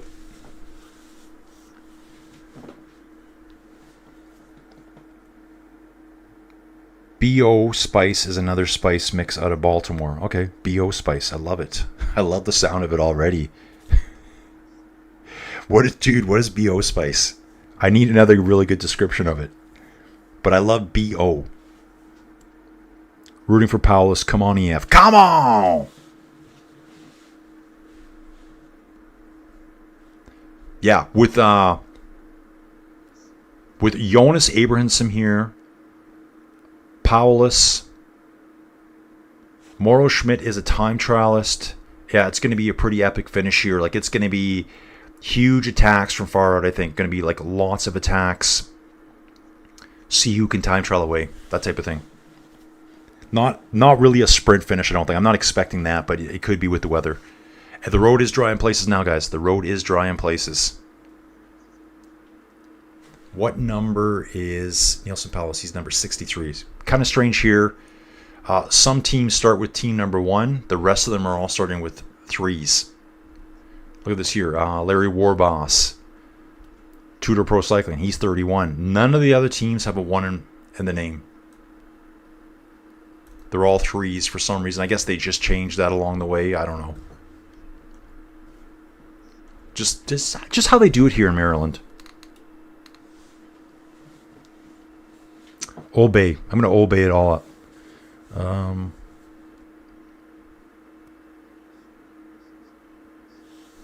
Don saying I don't link BO Spice. It stinks. That's what I was kind of thinking too. BO. Papa saying to Tony, I'm a big EF fan, hoping Paulus can beat Abramson. Tony's asking how many racers are left. Curious how many started, how many will finish. Dude, at this point, I don't know. We're seeing a front group of 19. That's probably about right. There's been several times when I was saying there's no way what they're showing is right. I think this is about right now. It took them a while to catch up. Tony, I don't have an answer. We believe there's about 112 that started. The one team I think only had one less rider, so maybe it was 111 that started. 3 or 4 crashed out. I've heard of several have DNF'd already. They're not showing the Peloton right now, so we're going to have a look at the Peloton. So we got 19 in this front group. Let's just say that. Once I see the Peloton, it might be too scattered to even show it. I'm going to think this is going to be the kind of race where like half the field is going to finish. Some are going to be so far behind from the rainstorms, they're just going to park, go to the bus. They could be riding through weather that they're like, wow, there's going to be lightning strikes. I'm done. Nothing worse than being outside on your bike and it's lightning strikes. BO Spice is also paprika and cayenne driven, but with less celery seed flavor than Old Bay. Jeez, Aaron Smith is the spice master.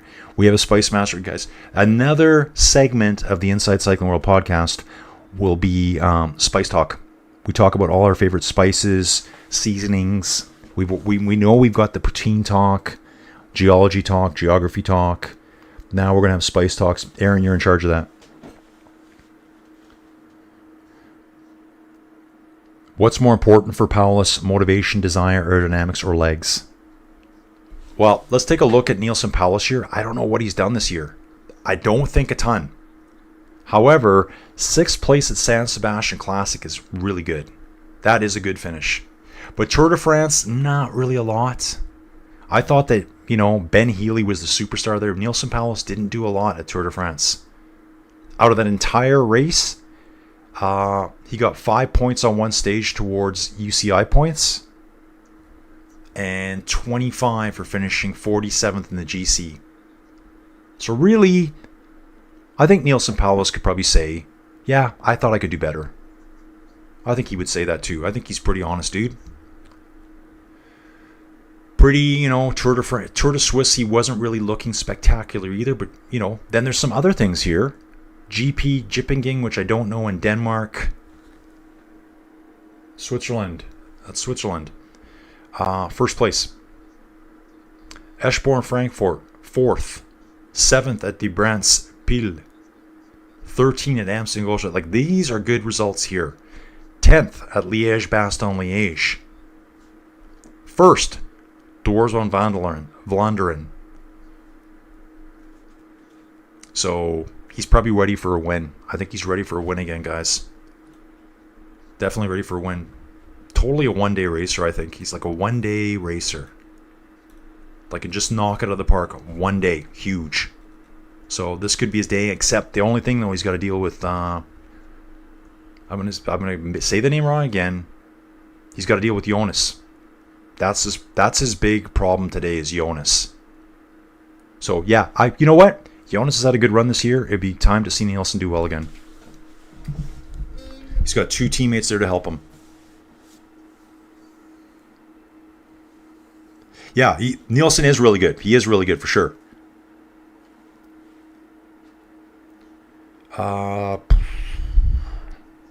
Yeah, no time gaps between groups. Hard to tell if anyone is trying to bridge the gap. Yeah, I'm seeing nothing, guys. It's 140 back the whole time. That's all I get to see here. I wish I could tell you more. They're not even showing anything else in the race except this front group right now. I wonder if there's anything even left. Could you imagine if everyone abandoned? Aaron here, remember Colin? He beat 3 Visma in a Classic this year. Yep, you're probably talking. I probably just went through it. You'll be talking probably Dwars. There we go. Good call, Aaron, and I just lucked out in picking the right one. I saw I was first place in that one, so. And that is a big race. It's a very big race here. 79 Door Vlaanderen. He beat out Van Aert. He beat Thies Benoot, and he beat Matteo Jorgensen, and he beat Mads Pedersen. He beat a ton of people that race. He just hasn't had as much lately as, say, Jonas has. The other Jonas. So maybe it's time for Nielsen to get up there, get a win on home soil. That'd be awesome to see. Yeah, great drone shots. Yep, so Aaron, perfect. He did beat 3 Visma guys. And you said right there, I didn't even see that, Aaron. I'm just reading now. So sometimes when I'm talking, you guys are like, why is he saying that now? That's because I haven't read it. So yeah, there you go. And I went through and saw his race and saw Dwars that he won. Guessed it was that one. Tony Bob Roll said this morning, when you get the best of the best racing to the finish, it all comes down to desire. Yeah. Yeah, he beat Wout van Aert and 2 other Vismas in a sprint. It was Benoot and Matteo Jorgensen.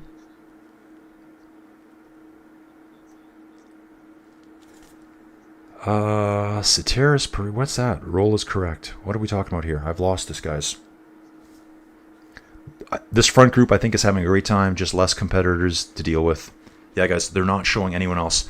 They're just randomly saying there's a Peloton 1 minute and 40 second back. They are showing them on the road, though, too, on the tracker. The camera's just never going back there. All riders are rinsing their faces off now. Probably trying to get all the road grime off. Aaron's saying too, and it was an epic fail from Visma in that race. Paulus deserves an SP for that. Dwars. Hard for me to say that. Yeah, definitely. He's a great rider. Guy I did expect more out of the Tour de France. But it just seems maybe that's not his thing.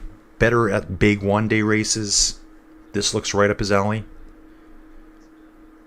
For teammates here, he's got Maren Vandenberg, who raced the Renui Tour. I did all those stages for the Renui Tour. Actually, what's crazy is the last 2 stages overlap with La Vuelta. So I probably didn't I was probably jumping in and out of those stages. 8 at Classics, that's a good finish. 26 there, that's a great finish. Tour de France didn't start stage 10. And Alex Baudin, 46th overall GC Tour de France. That was his last race. He's been sitting around for a little bit, training, staying in shape. Riley Sheehan here, another great American rider. Israel Premier Tech. 3rd overall at Lidl. I just forgot about that. At Lidl Deutschland Tour, he's 3rd overall in the GC there. Wow. 2nd on stage 2, probably to... that's where he celebrated too early. Do you guys remember that? Riley Sheehan celebrated too early and got squeaked at the line by Jonathan Narvaez. I'm sure you guys all saw that. I was watching that one. But he got a 2nd place and a 4th place. 2nd in the youth, 5th in points, 3rd overall. Arctic Race of Norway, 2nd on stage 1, 4th overall. And then did the whole schwack of Spring Classics, Spring Rides. That same race with Nielsen, he finished 65th. 65th also at Paris-Roubaix. This guy's got a decent sprint on him too. Riley Sheehan here. Oh, and I just noticed too, we do have 1 Canadian in the group. It's his teammate, Guillaume Boivin. 36 years old, this dude, from Montreal. And yes, he will be racing the Grand Prix Cycliste de Montreal. That comes up in... Wow, is that the next weekend? That's next weekend. Okay. Oh, it's the same day that the Vuelta finishes. So that's going to be interesting how I'm going to do that. This dude finished 22nd at the 8X Cycling Classic. That's Hamburg. One rider falling out the back of the lead group, guys. It's actually broken into a couple groups right now. I got to get back to this here. I've been busy just messing around here. If this is the front group, we've got a rider at the back. It's number 87. Is it 87? Colin, look. I can't tell. It's 37. 37. He's trying to fight his way back on. This is a two-door rider, guys. Two-door rider here. This is Hannes Wilksch. He's back on. He's okay. And you know what's funny? Dry, back into wet areas now. Okay. But I don't think this is the front group, guys. No, I don't think it's the front group. Gonna let this go to the chat here. Oh, they're talking about a different race here, I think. Okay. Yeah, they're showing footage of a different race here, I believe. This must be... Maybe this is Skelmos from last year. This is Skelmos from 2023. Right here, when Skelmos won. Big sprints coming off here, folks. Who's this? Is this Paulus here? EF rider. Puts in a huge sprint.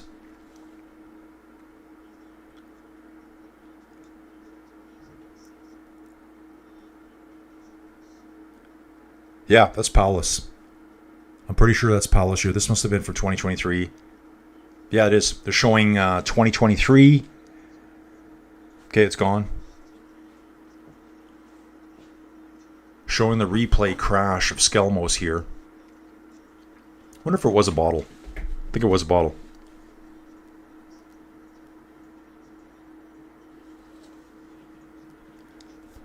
Okay, guys. Trying to catch up here. Trying to catch up.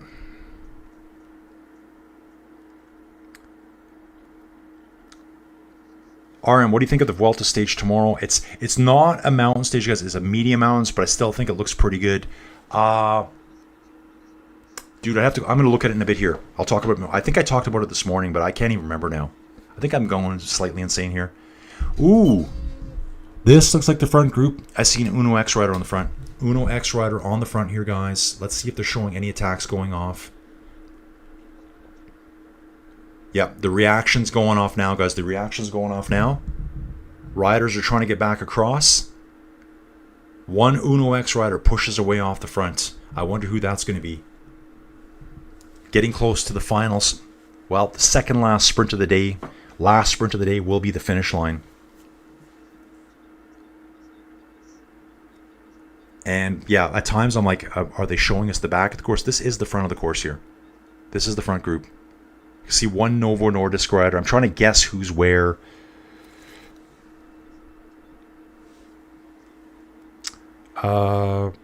Tony C calling a rest day a snoozer. Well, okay, we've got... Is it Saturday?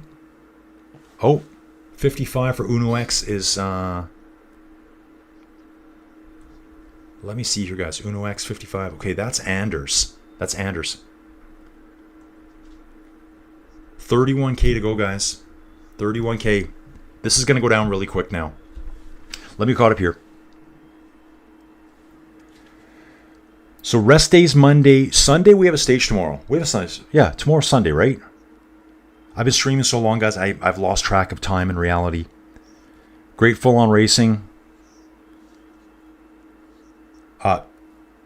Yeah, 20K. Yeah, 20 miles to go. When I see 20K, I want to say kilometers. It's miles. Yeah, the front end group is all busted apart, guys. All busted apart. Now I'm looking at number 89 for Jaco Alula. 89 for Jaco Alula is Filippo Zanna. He's falling out the back. There's an Uno X rider. There's 6 or 7 on the back. We've got a bunch of guys up the road. There's probably 12, 13 riders up the road. This is not one group anymore. At all. The front back to Zanna, I'm going to say is 5-6 seconds right now. Yeah, I love all the streets here with the steam coming up. It's something straight out of a movie to me. And like seeing that in the summertime is very weird. Here's my question. Do they heat with steam in the city? Maybe they do.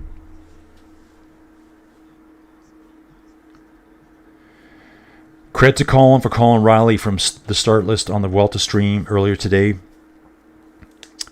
Yeah, I think I talked about him, didn't I? Yeah, I think I talked about him. But dude, like I said, I can't remember right now. Aaron, thanks for remembering. Can't wait to see the Maple Leaf jersey for the Montreal and Quebec one-day classics coming up. Get the pancakes ready. Break out the maple syrup, folks. Get your poutine going and a nice big cup of Tim Hortons coffee, folks.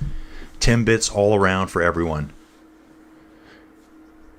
Yep, still 19 plus miles to go.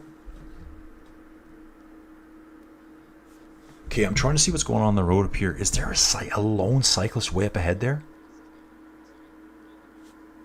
Really hard to figure this out.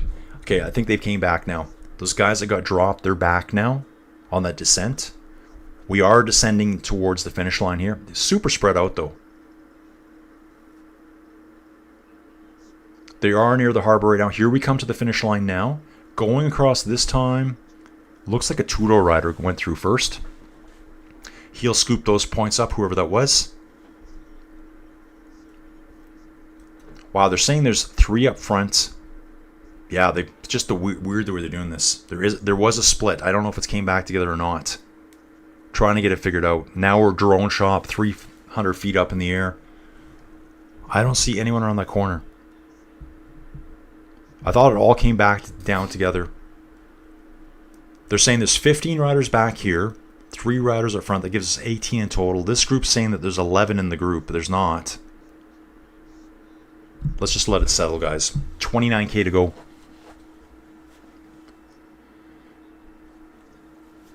2024 edition had to be scrapped because of the boat crash. Yeah, that was insane. I didn't even know that was here. Some U.S. city boat smashes into it. Cobbles still look wet in places, guys. Yeah, it's still all wet here through all the cobbles. They're riding through puddles. This is the Novo Nordisk rider 164 out the back. That will be Kopecky. Mateusz Kopecky is out the back. So we've lost one rider out. He's probably 150, 200 meters back. EF driving the front with Uno X here. That's the 3 riders. I think they were saying 3 riders were solo for a little bit. EF rider, Uno X rider, and it looks like Israel Premier Tech. The balance of the crew are coming back up, guys.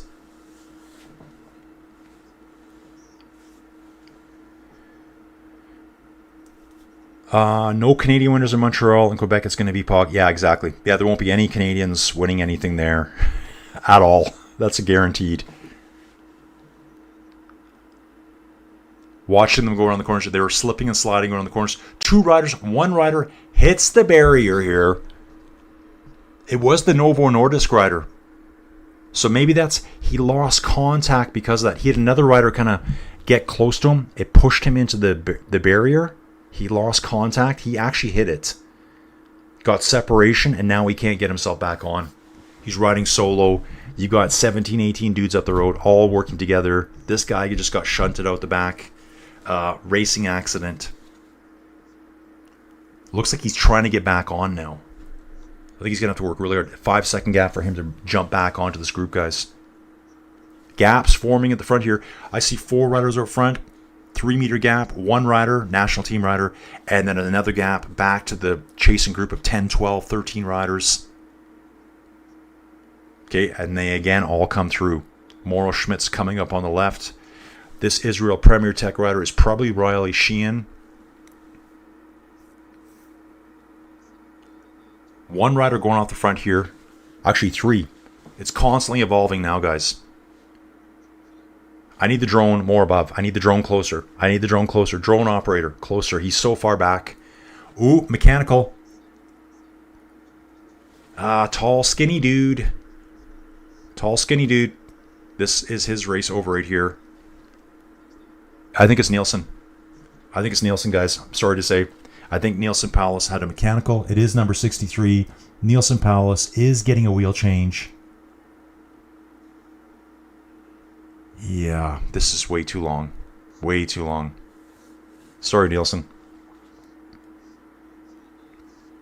The best sprinters are being dropped. Vandenberg and Sheehan. This is Quick Nicks. Quick Nicks, where are you from, dude? I'm watching Nielsen Powell spend a minute sitting on the side of the road waiting for a wheel change. Very unfortunate here for Nielsen. Definite, top 3-4 guy today going to the finish.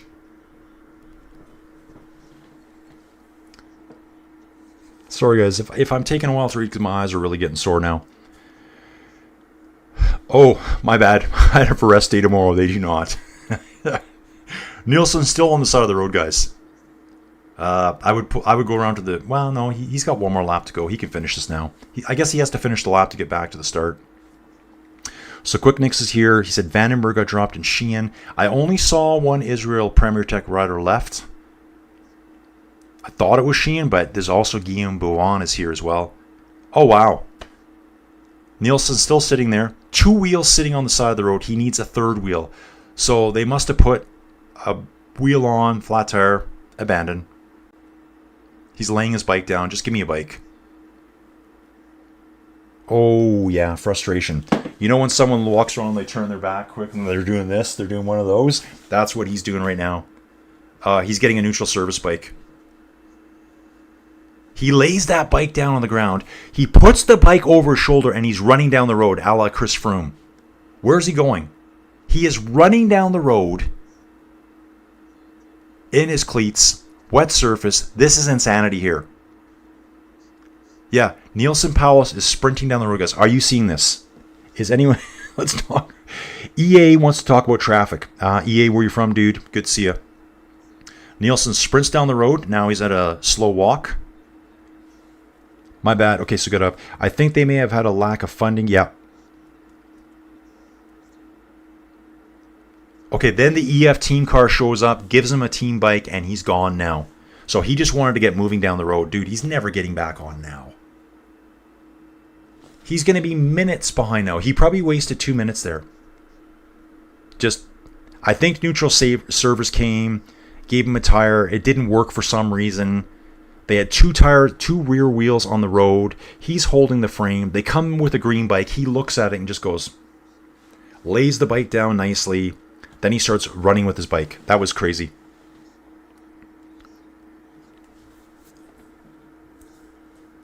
True, Papa, but we can still honor the host region and country. It will be a celebration. Yeah, Michael Woods is done at the end of this year, guys. He's retiring.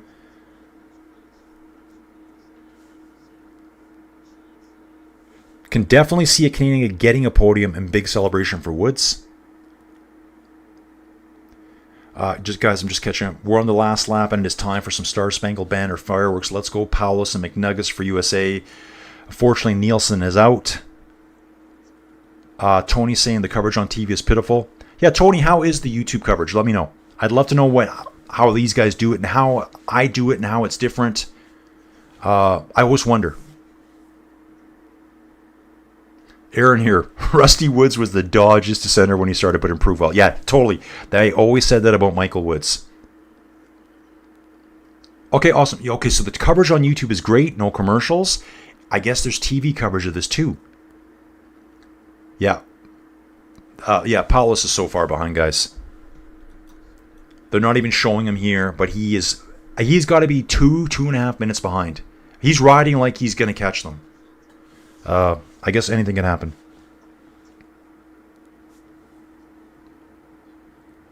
Quick Nix, exactly, dude. I saw that was horrendous, bro.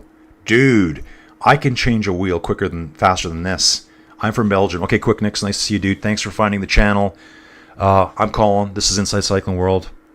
I do cycling coverage every day. Welcome aboard. Yeah, dude. So he tried to change the wheel. It was so slow to start with. Gets the wheel on. They cut back to him. They're taking that wheel off. 2 wheels. Nielsen's flat wheel. And the replacement wheel. He just stands around waiting. They bring him a green bike. He looks at it. Doesn't know what to do with it. Then he goes running down the road.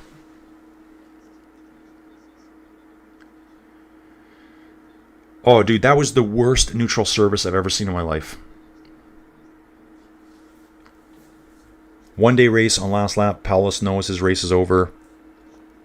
Yeah, it was running with his bike. He was doing a Chris Froome. Guys, I'm glad you're all watching this with me. Paulus doing a Froome. Exactly.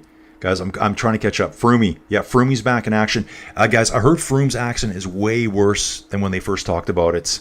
Maybe you guys have all seen that.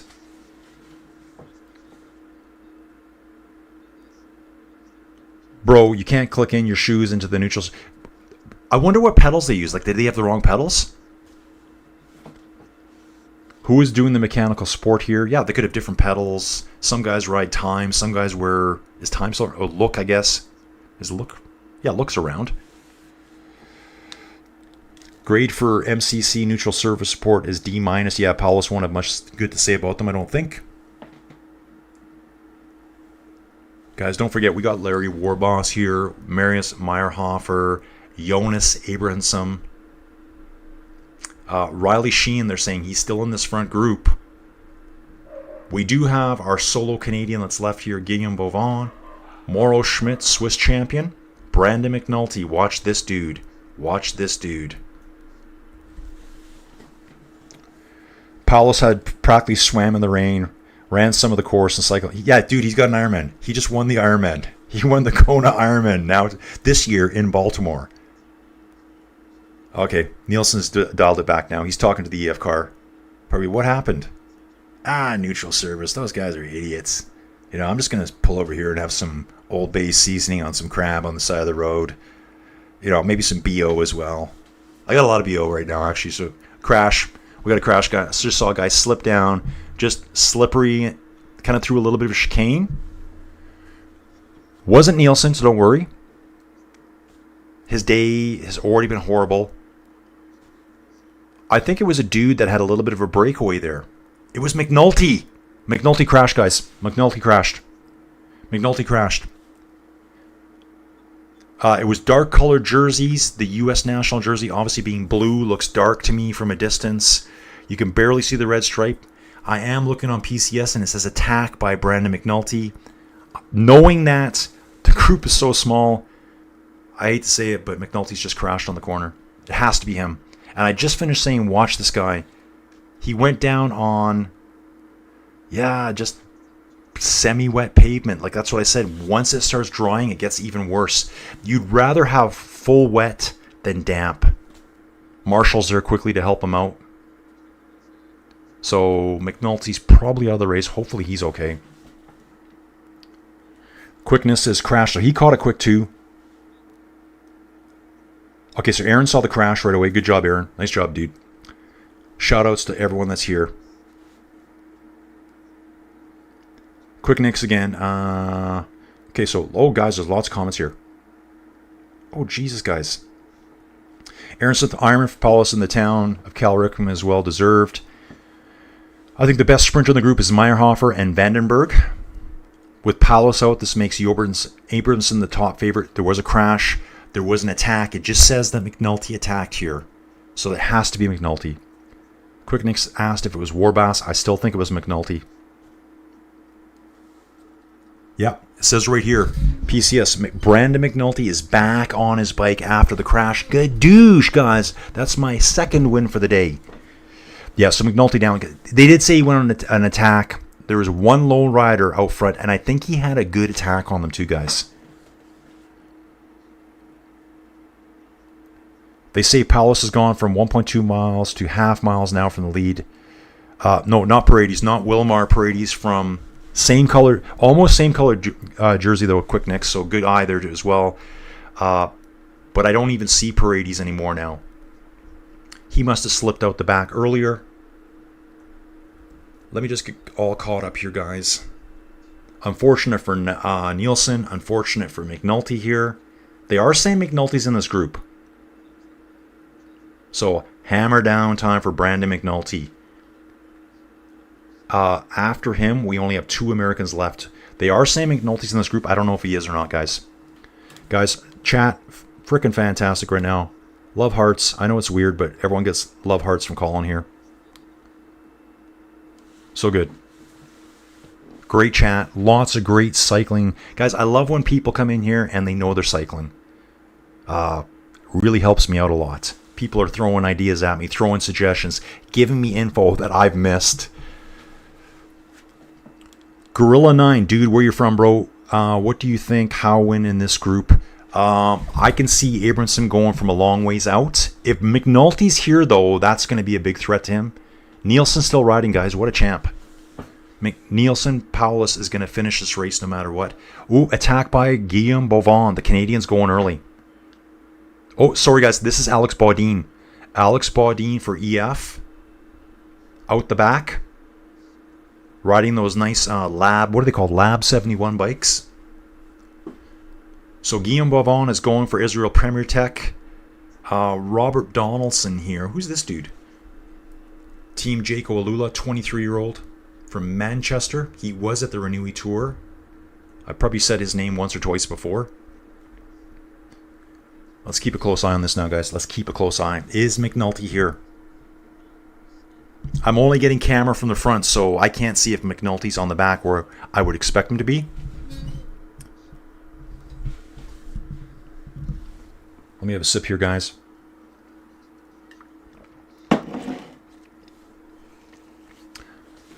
Gorilla is hoping for Mayhofer from Germany. Dude, welcome aboard.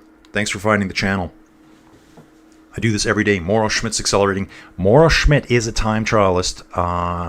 He might try to go. That strong time trialist knows how to go away for a long time by himself or with one other, aka Jonas Abramson. Stage 11 Tour de France, second place.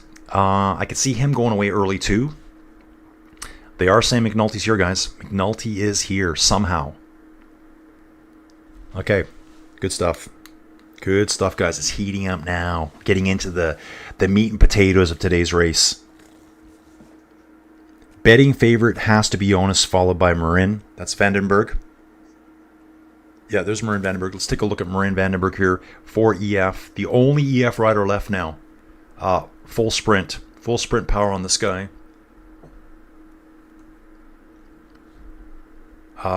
Riley is pretty quick too. I mean, he doesn't have all the sprint points, but I've seen him finish. He has a pretty quick finish. McNulty will want to go from further out, I think. Mauro Schmidt would probably want to go further out. I bet you Jonas is going to go further out too. 3 Norwegians in this break, guys. 3 Norwegians. We're down to 2 Americans with McNulty managing to get back on.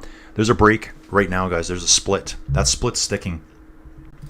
Attack by 3 riders in one group. Sandy Desjardins for Team Total. I'm not sure if Mauro Schmidt's there. Okay, camera. You need to go back a little bit. There's 4 of them. There's actually 4 of them, guys. We have 4 riders out front. 3 and 1's bridging on now. Only being pursued by, it looks, by maybe 2 riders back there. It's a long shot for me, guys, to figure this out. No, it looks like maybe 3 back there. McNulty is chasing. Where is he chasing? So Guillaume Boivin is in the first attack group for Israel Premier Tech here, saying Sandy Desjardins. I can see a white jersey here. And there is a national team rider here. National team rider in this front group, as it's McNulty. McNulty is in the first frickin' group. Let's go. Come on! Unbelievable to me, guys. Canadian. Oh, there's Mayhofer. Gorilla, your boy's here. Marius Mayhofer's here. Let's take a look at Marius Mayhofer here, get the stats. He's German. 24 years old. Decent sprint. But, not really a ton of stuff showing up here in the points. Yeah, he looks more like an all-rounder to me. Just a solid all-rounder. But he's in this group. 4 riders. There was 3 I saw. 1 just tailing. I can't believe Brandon McNulty went on the attack, had a good dig at them, crashed, got back on his bike, fought his way on, and is now leading here. He's pushing the front again, guys. Pushing the front. We're on the climbs. Now's the time. You need to be at the front at the top of this climb. After we cross the top of the climb here, we hit the plateau maybe around kilometer 158, 159. It's 13 kilometers to the finish. Basically downhill all the way. McNulty on the front. Total Energies. This is Desjardins. Sandy Desjardins with them. It looks like they got a little bit of room between themselves and the other 2.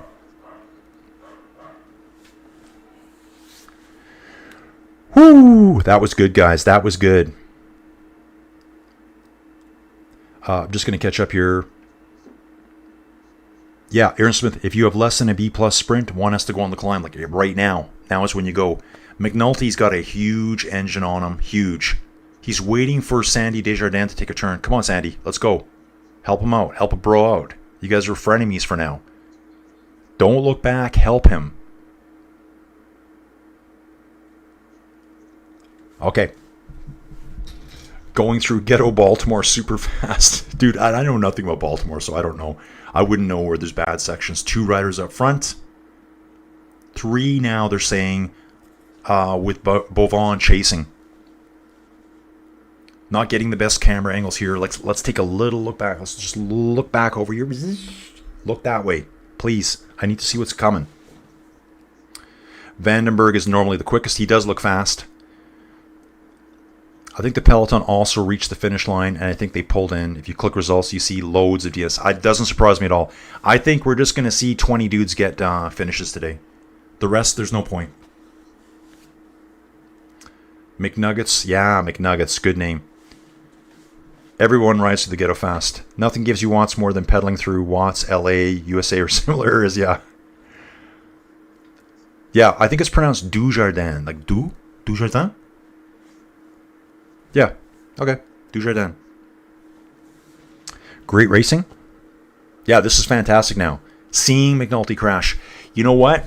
I'm looking at his stuff. He doesn't look torn up at all. I don't see any blood. I don't see any rips in his stuff. So one of those lucky crashes, it was just wet enough. He was probably slowing down to go through that little bit of a chicane. Probably slowed down just enough. Just hit the ground. Slid a little bit. No scratching and scraping. And he's up and rolling. Probably reacted with adrenaline. Those 2 are gone, guys. Those 2 are gone right now. Got a chase group here of 6 riders. They said there's 2 riders at 5 seconds, Larry Warboss and Guillaume Beauvon, but I can't see them right now. I'm looking at a group of 6 riders here. Trying to figure out. There's Guillaume Beauvon there. So yeah, so Beauvon is in a group of 6 riders now, not 2 that I'm showing you here on PCS. Got still 17 kilometers to go. Are you kidding me? Yeah, group's all back. So they're all going to come back together here. Good stat here. Last victory for riders in the break. Brandon won the Tour of Poland. We all saw that. Way back in 2022, Sandy Dujardin won Stage 2 of Tour of Rwanda.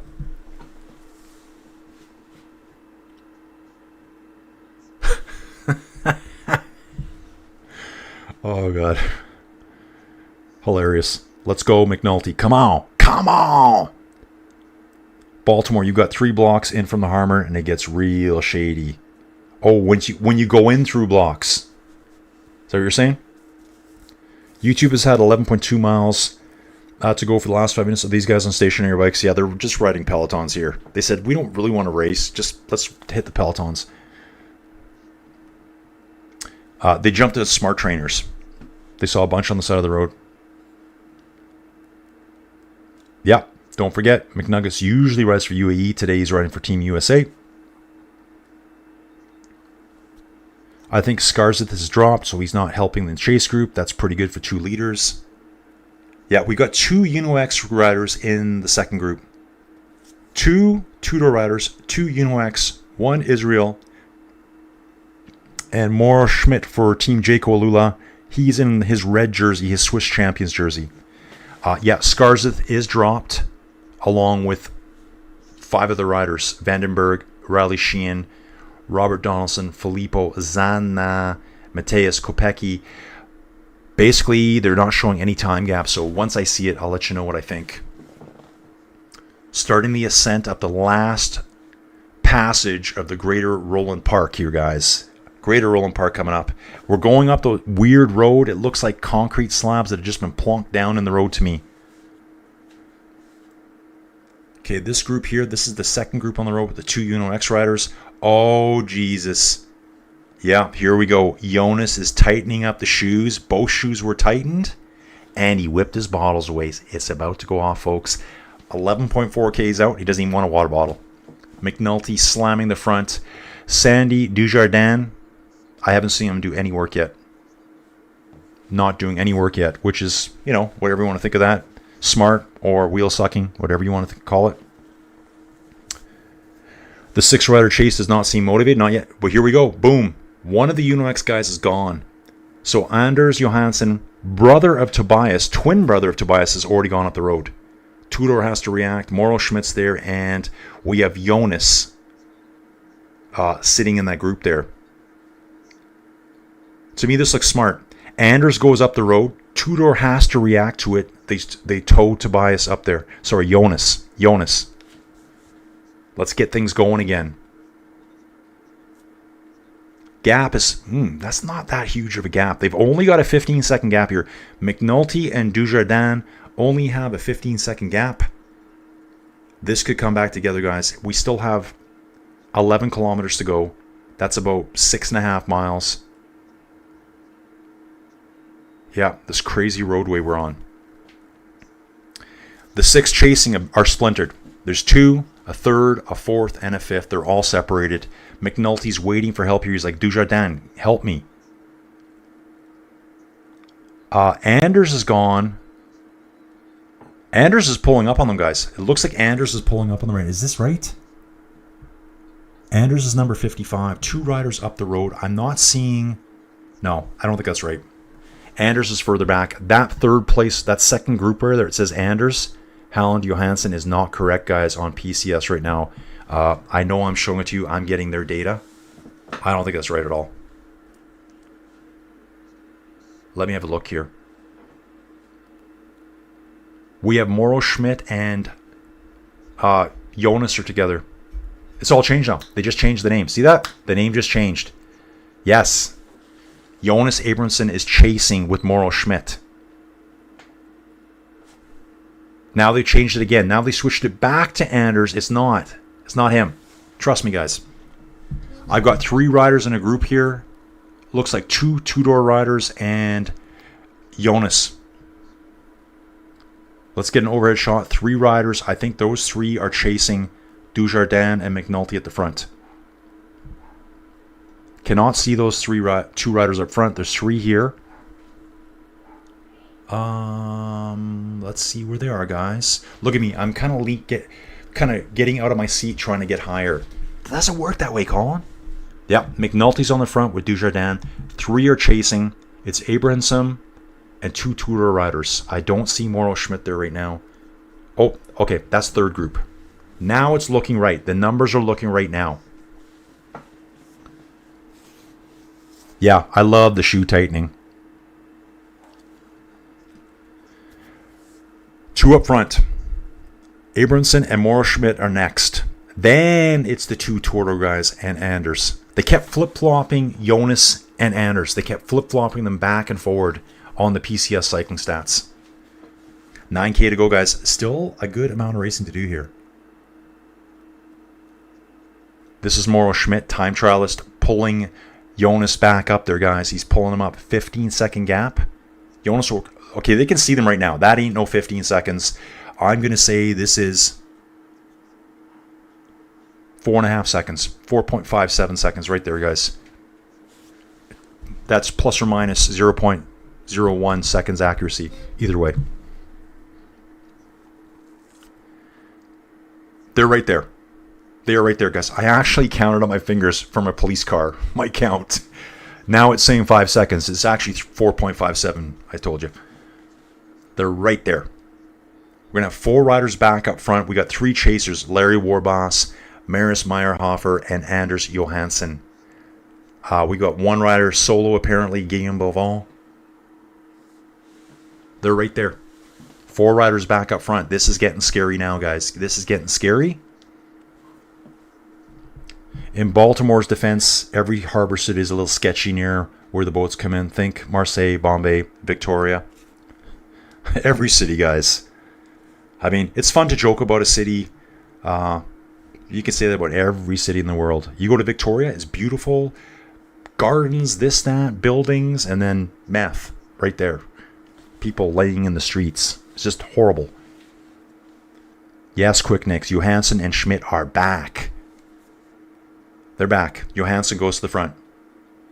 Sandy Dujardin, I think he's a non-issue here. Or he could be a big issue because he's done no work. This is one of the very few times he's at the front. So when he was with McNulty, he sat on the wheel the whole time. And coming up here as well, this is 20 seconds back now. Larry Warbass, Marius Meyerhofer, and Anders Johansson. So Jonas should be doing pretty good. Obviously, McNulty is on fine form today. Those are my two. Either one of those two dudes could win this race, hands down. Yeah, this race all of a sudden is like off the charts. I'm loving this right now. This is awesome racing right here, guys. Awesome racing. You know, Nielsen's issues, just seeing that all unfold. McNulty crashing right as he attacks. The reins. McNulty getting back on. McNulty going to the front. Me not knowing who's coming, and it's McNulty leading the way. Breaking the group apart again. Awesome move by McNulty there. We are on the downhill, guys. Hopefully they all stay upright. Roads look almost completely dried out. Still a few wet patches. 6.7 kilometer high speed run into the finish here. We're going to have a sprint finish, guys.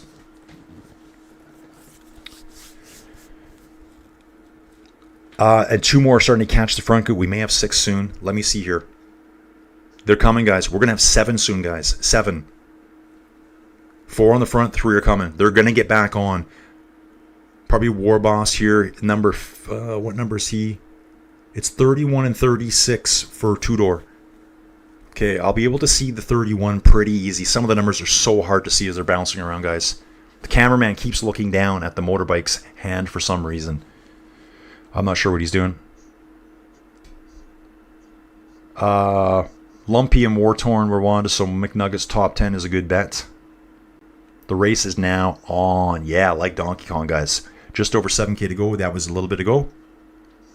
They're all back. McNulty cruises to the back here. He's kind of hanging off the back.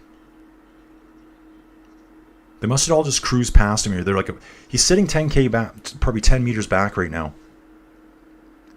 Oh, that's Jonas 53. Watch that number 53 character there, Brandon. Watch him. I think the first time I saw Brandon McNulty racing was when he was rally cycling, wildcard team, decked out in orange at that Middle East race where he was in the breakaway and he got caught 20 meters from the finish against all the World Tour pros for rally cycling. He immediately got noticed by them then. So 7 in the front group, guys. I think there's a handful of riders behind us. I'm going to guess there's 15 other riders going. I think everyone else has pulled out. Yeah, a lot of jockeying going on here, guys. They're willing to let a couple riders go up the road a little bit. 2 Uno X riders sitting on the front right now, and a lot of looking back too. Just trying to figure out where everyone is. Keep an eye on everyone here. No sneak attacks. Watch that Brandon character.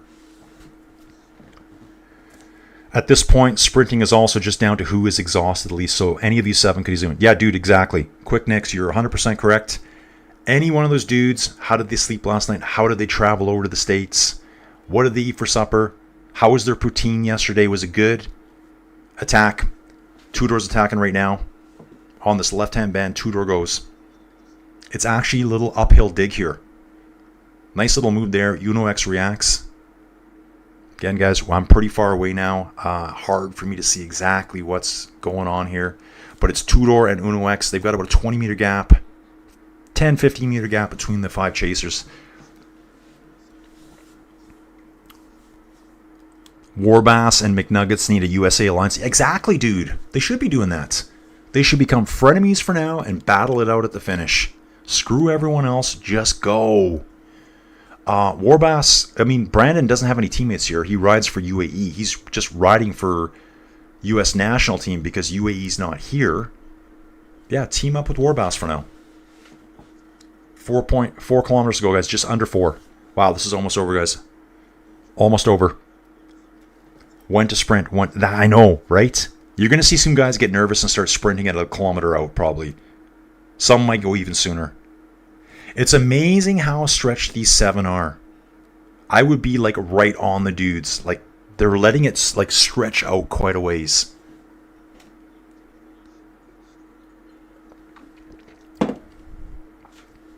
I still have 2/3 of a peanut butter and jam sandwich that's eyeballing me right now, guys. And I think we got an attack from Uno X coming up the gutter side here by this big church. Ooh, it's coming down fast, guys. Coming down fast. Local reporter saying sprint point will be 250 meters finish. Yeah, bunch sprint. Bro, homie doing the sprint analysis on TV. So wrong. To go or not to go, that is the question. I think there's going to be a lot of long-range attacks coming up is what I think. Guys are going to go early. They're not going to wait that long. They're going to be like, I got to go. I got to go. I think it's happening right now. Uno X. There's another attack from Uno X here. Yeah, they're attacking already, guys. Uno X rider up the road. That is Anders. Anders has gone up the road just like before. Anders went two-door reacts to it. And then that kind of helps pull Jonas forward too. They're just hoping they can pop one or two riders off the back here. Yeah, this is not going to be like a lead-out train sprint. This is going to be the survival of the fittest now. Epic, epic, epic finisher, guys. Stay upright. I don't want anyone to fall now. Anders looks back, has a little look and see what damage he's done. It is showing that... Yeah, don't worry about what PCS is showing here, guys. They're not two two-door riders up the road. They're right here. It's Uno X that's leading the way right now. And it does drag up a bit here, guys. The road is kind of dragging up the whole way. Uno X on the front, two-door rider. Mauro Schmidt. Then we got Jonas, the other two-door rider. Brandon McNulty, and then Sandy Dujardin. I think Brandon's sitting back here, watching, waiting. I think Brandon has a really good time trial on him.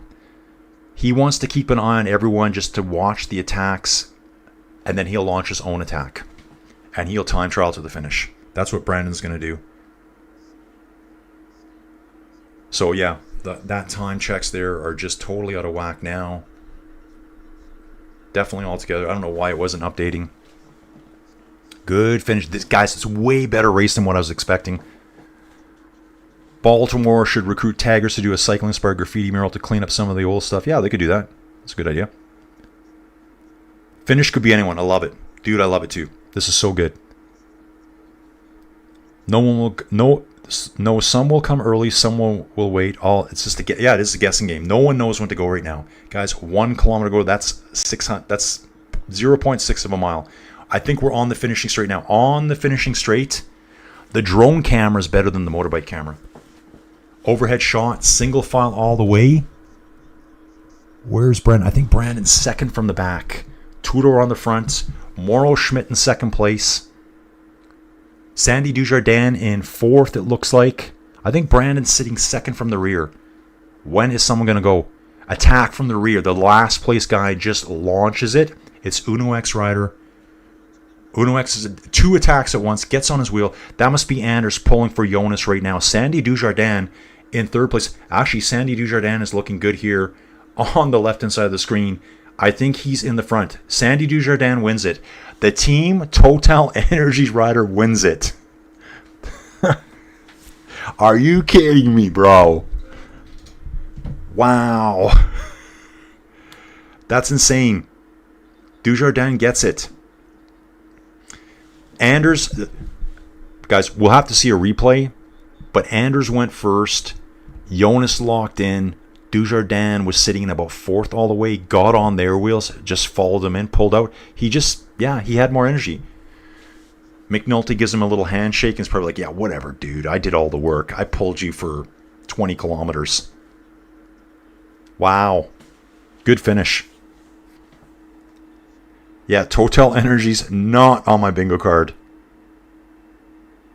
Bro, homie was alone in that almost 30-man group. Okay, so just trying to... Guys, just want to get through the messages here. That was a pretty insane finish. Sandy taking it is crazy, yeah. It was Uno X. Sandy is sitting right on their wheels. Brandon's in about 5th place. Ooh, Brandon had a little incident there at the finish. Looks like he got really close to one of the other two-door riders. Tried to kind of like move his whole body out of the way. Here's another overhead shot, but we're too far behind for me to tell. 2 Uno X riders. Sandy gets on their wheels. Jonas is going. Sandy, I'm watching it here. This is what I saw before. I'm like, he is pulling up beside him, and he's going ahead. Brandon comes really hard. Maybe got slightly impeded by the Tudor rider, but that was just him going around the other dude. Yeah, probably a half bike length. Half wheel. Hard to say with Jonas being right there. Wow, I never would have picked him to win. Sandy, Total Energy not my big card. Bro, homie was alone in that almost 30-man group. Oh, you're saying Total Energies. Yeah, he was alone the whole time. This guy rode solo. I didn't see any other... Like, who else saw a Total Energy riders? Israel Premier Tech congratulating him. I wonder how many riders actually finished the race. Will this be the lowest finishing event of the season? Okay, I got it quick. Only total right. You're right. You're 100% right about the dude. The guy I usually look for is Anthony Turgis. I didn't see him all day. Yeah, Sandy definitely had Total Energy today. Sandy owes McNuggets a dinner for sure. Absolutely, Aaron, he does. I think he'll probably say something complimentary about Brandon McNulty here. Brandon did all that pulling when they got away. Brandon did all of it. Sandy didn't take one turn at the front. And like I said, either that's smart or it's wheel sucking. Or it's tactical racing. When you're doing it, it's smart. When you're getting wheel sucked, it's wheel sucking. Great one-day race with Wayne and everything better than... Tony, me too. This is way better than I thought. This is a fantastic race here. I like the streets of Baltimore. I like the cobbles. I like going through the park. I like riding through the water line there. I'm super happy I didn't bet on this race. Freaking Total Energy guys win. Spot for me. I love it. Oh, I bet Sandy could have been a 51. Dude, it might be worse than that. Might be better than that even. I'm going to guess about 25-ish finishers. Yeah, maybe. There was 19 or 20 I saw in the last group, guys. That was insane. That was insane. Yeah, he's pretty happy in this interview here. Race time, guys, was 3 hours, 48 minutes, and 25 seconds for Sandy Dujardin. I think this is the dude that said he hadn't won in a very long time, guys. So Sandy Dujardin. When was his last pro victory? Oh, I think it said he won stage 2 of Tour of Rwanda back in 2022. So it's been 3.5 years since he's got a win. He's been close. At the Gerardsbergen 1.1 race, he got 5th. He had a 2nd place at Poly-Normand. Tour of Wallonie had a lot of nice finishes there. 3rd place at the Occitania route. This guy has a lot of good finishes. Grand Prix Cricquillon, 5th place. 4th place here. 5th place at Brussels Cycling Classic. It's not like he hasn't been there. He's just never been at the very top in quite a while now. So, you know what? Good for him. Good for him. He's got his win. He can knock that one out. His last win, I think it showed earlier, was showing Brandon and him. Brandon just run the Tour of Poland. That's right. Sandy was sitting on his wheel. And I think I said out loud he won stage 2 of Tour of Rwanda. Yeah, Sandy and Brandon, hug buddies. Tony here. Nice stream, Colin. I'm all cycled out. Back to college football. Okay, see you, Tony. Thanks for being your dude. Fairly big names in the first 15. To be honest, Kopecky and Paredes are the only smaller names, I think. Yeah, dude. Solid finish here. And it's showing... Oh, Nielsen Paulus, I think, finished, guys. I think Nielsen Paulus actually finished the whole ride and finished it. So good for him, too. Wow, they got a weird stat here. How predictable were the past editions? 2022, 8% picks up mark. Last 2023, 67.5% people picked Skelmos. Today, 7.8% of the people that were playing in the fantasy game here picked Sandy Dujardin to win. So those dudes know what they're doing. I never would have picked them because, I don't know. I would have thought of some other bigger names than that. Okay, guys, I've done a lot of talking today. We did a 5-hour stream earlier. That was another 4 hours of streaming for me. Wow, I've streamed 9 hours today. That's insane. Everyone, if you could, please like the video. I know this is going to be a lower stream video, but pretty good. I like this. I got 20 streams out of 21 people watching. Earlier, I think we had 13,000 views on the first stream today. We're probably with 400 or 500 people watching at one time. Great race. Thank you so much for pulling a long shift. Was worth WTYOH it. Yeah, I don't know, dude. I'm lost now. Dude, I had a fun day. I had a fun day here. I'm going to get on with my day now. Thanks for watching, everyone. Remember, we're going to be back with La Vuelta stage 15 tomorrow morning. Yeah, 15 tomorrow morning.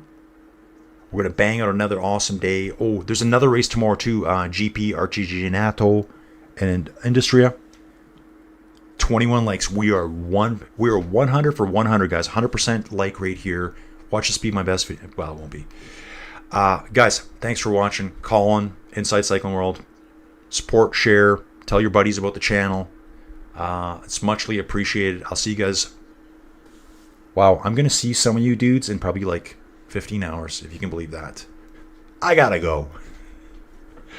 Guys. Okay, guys.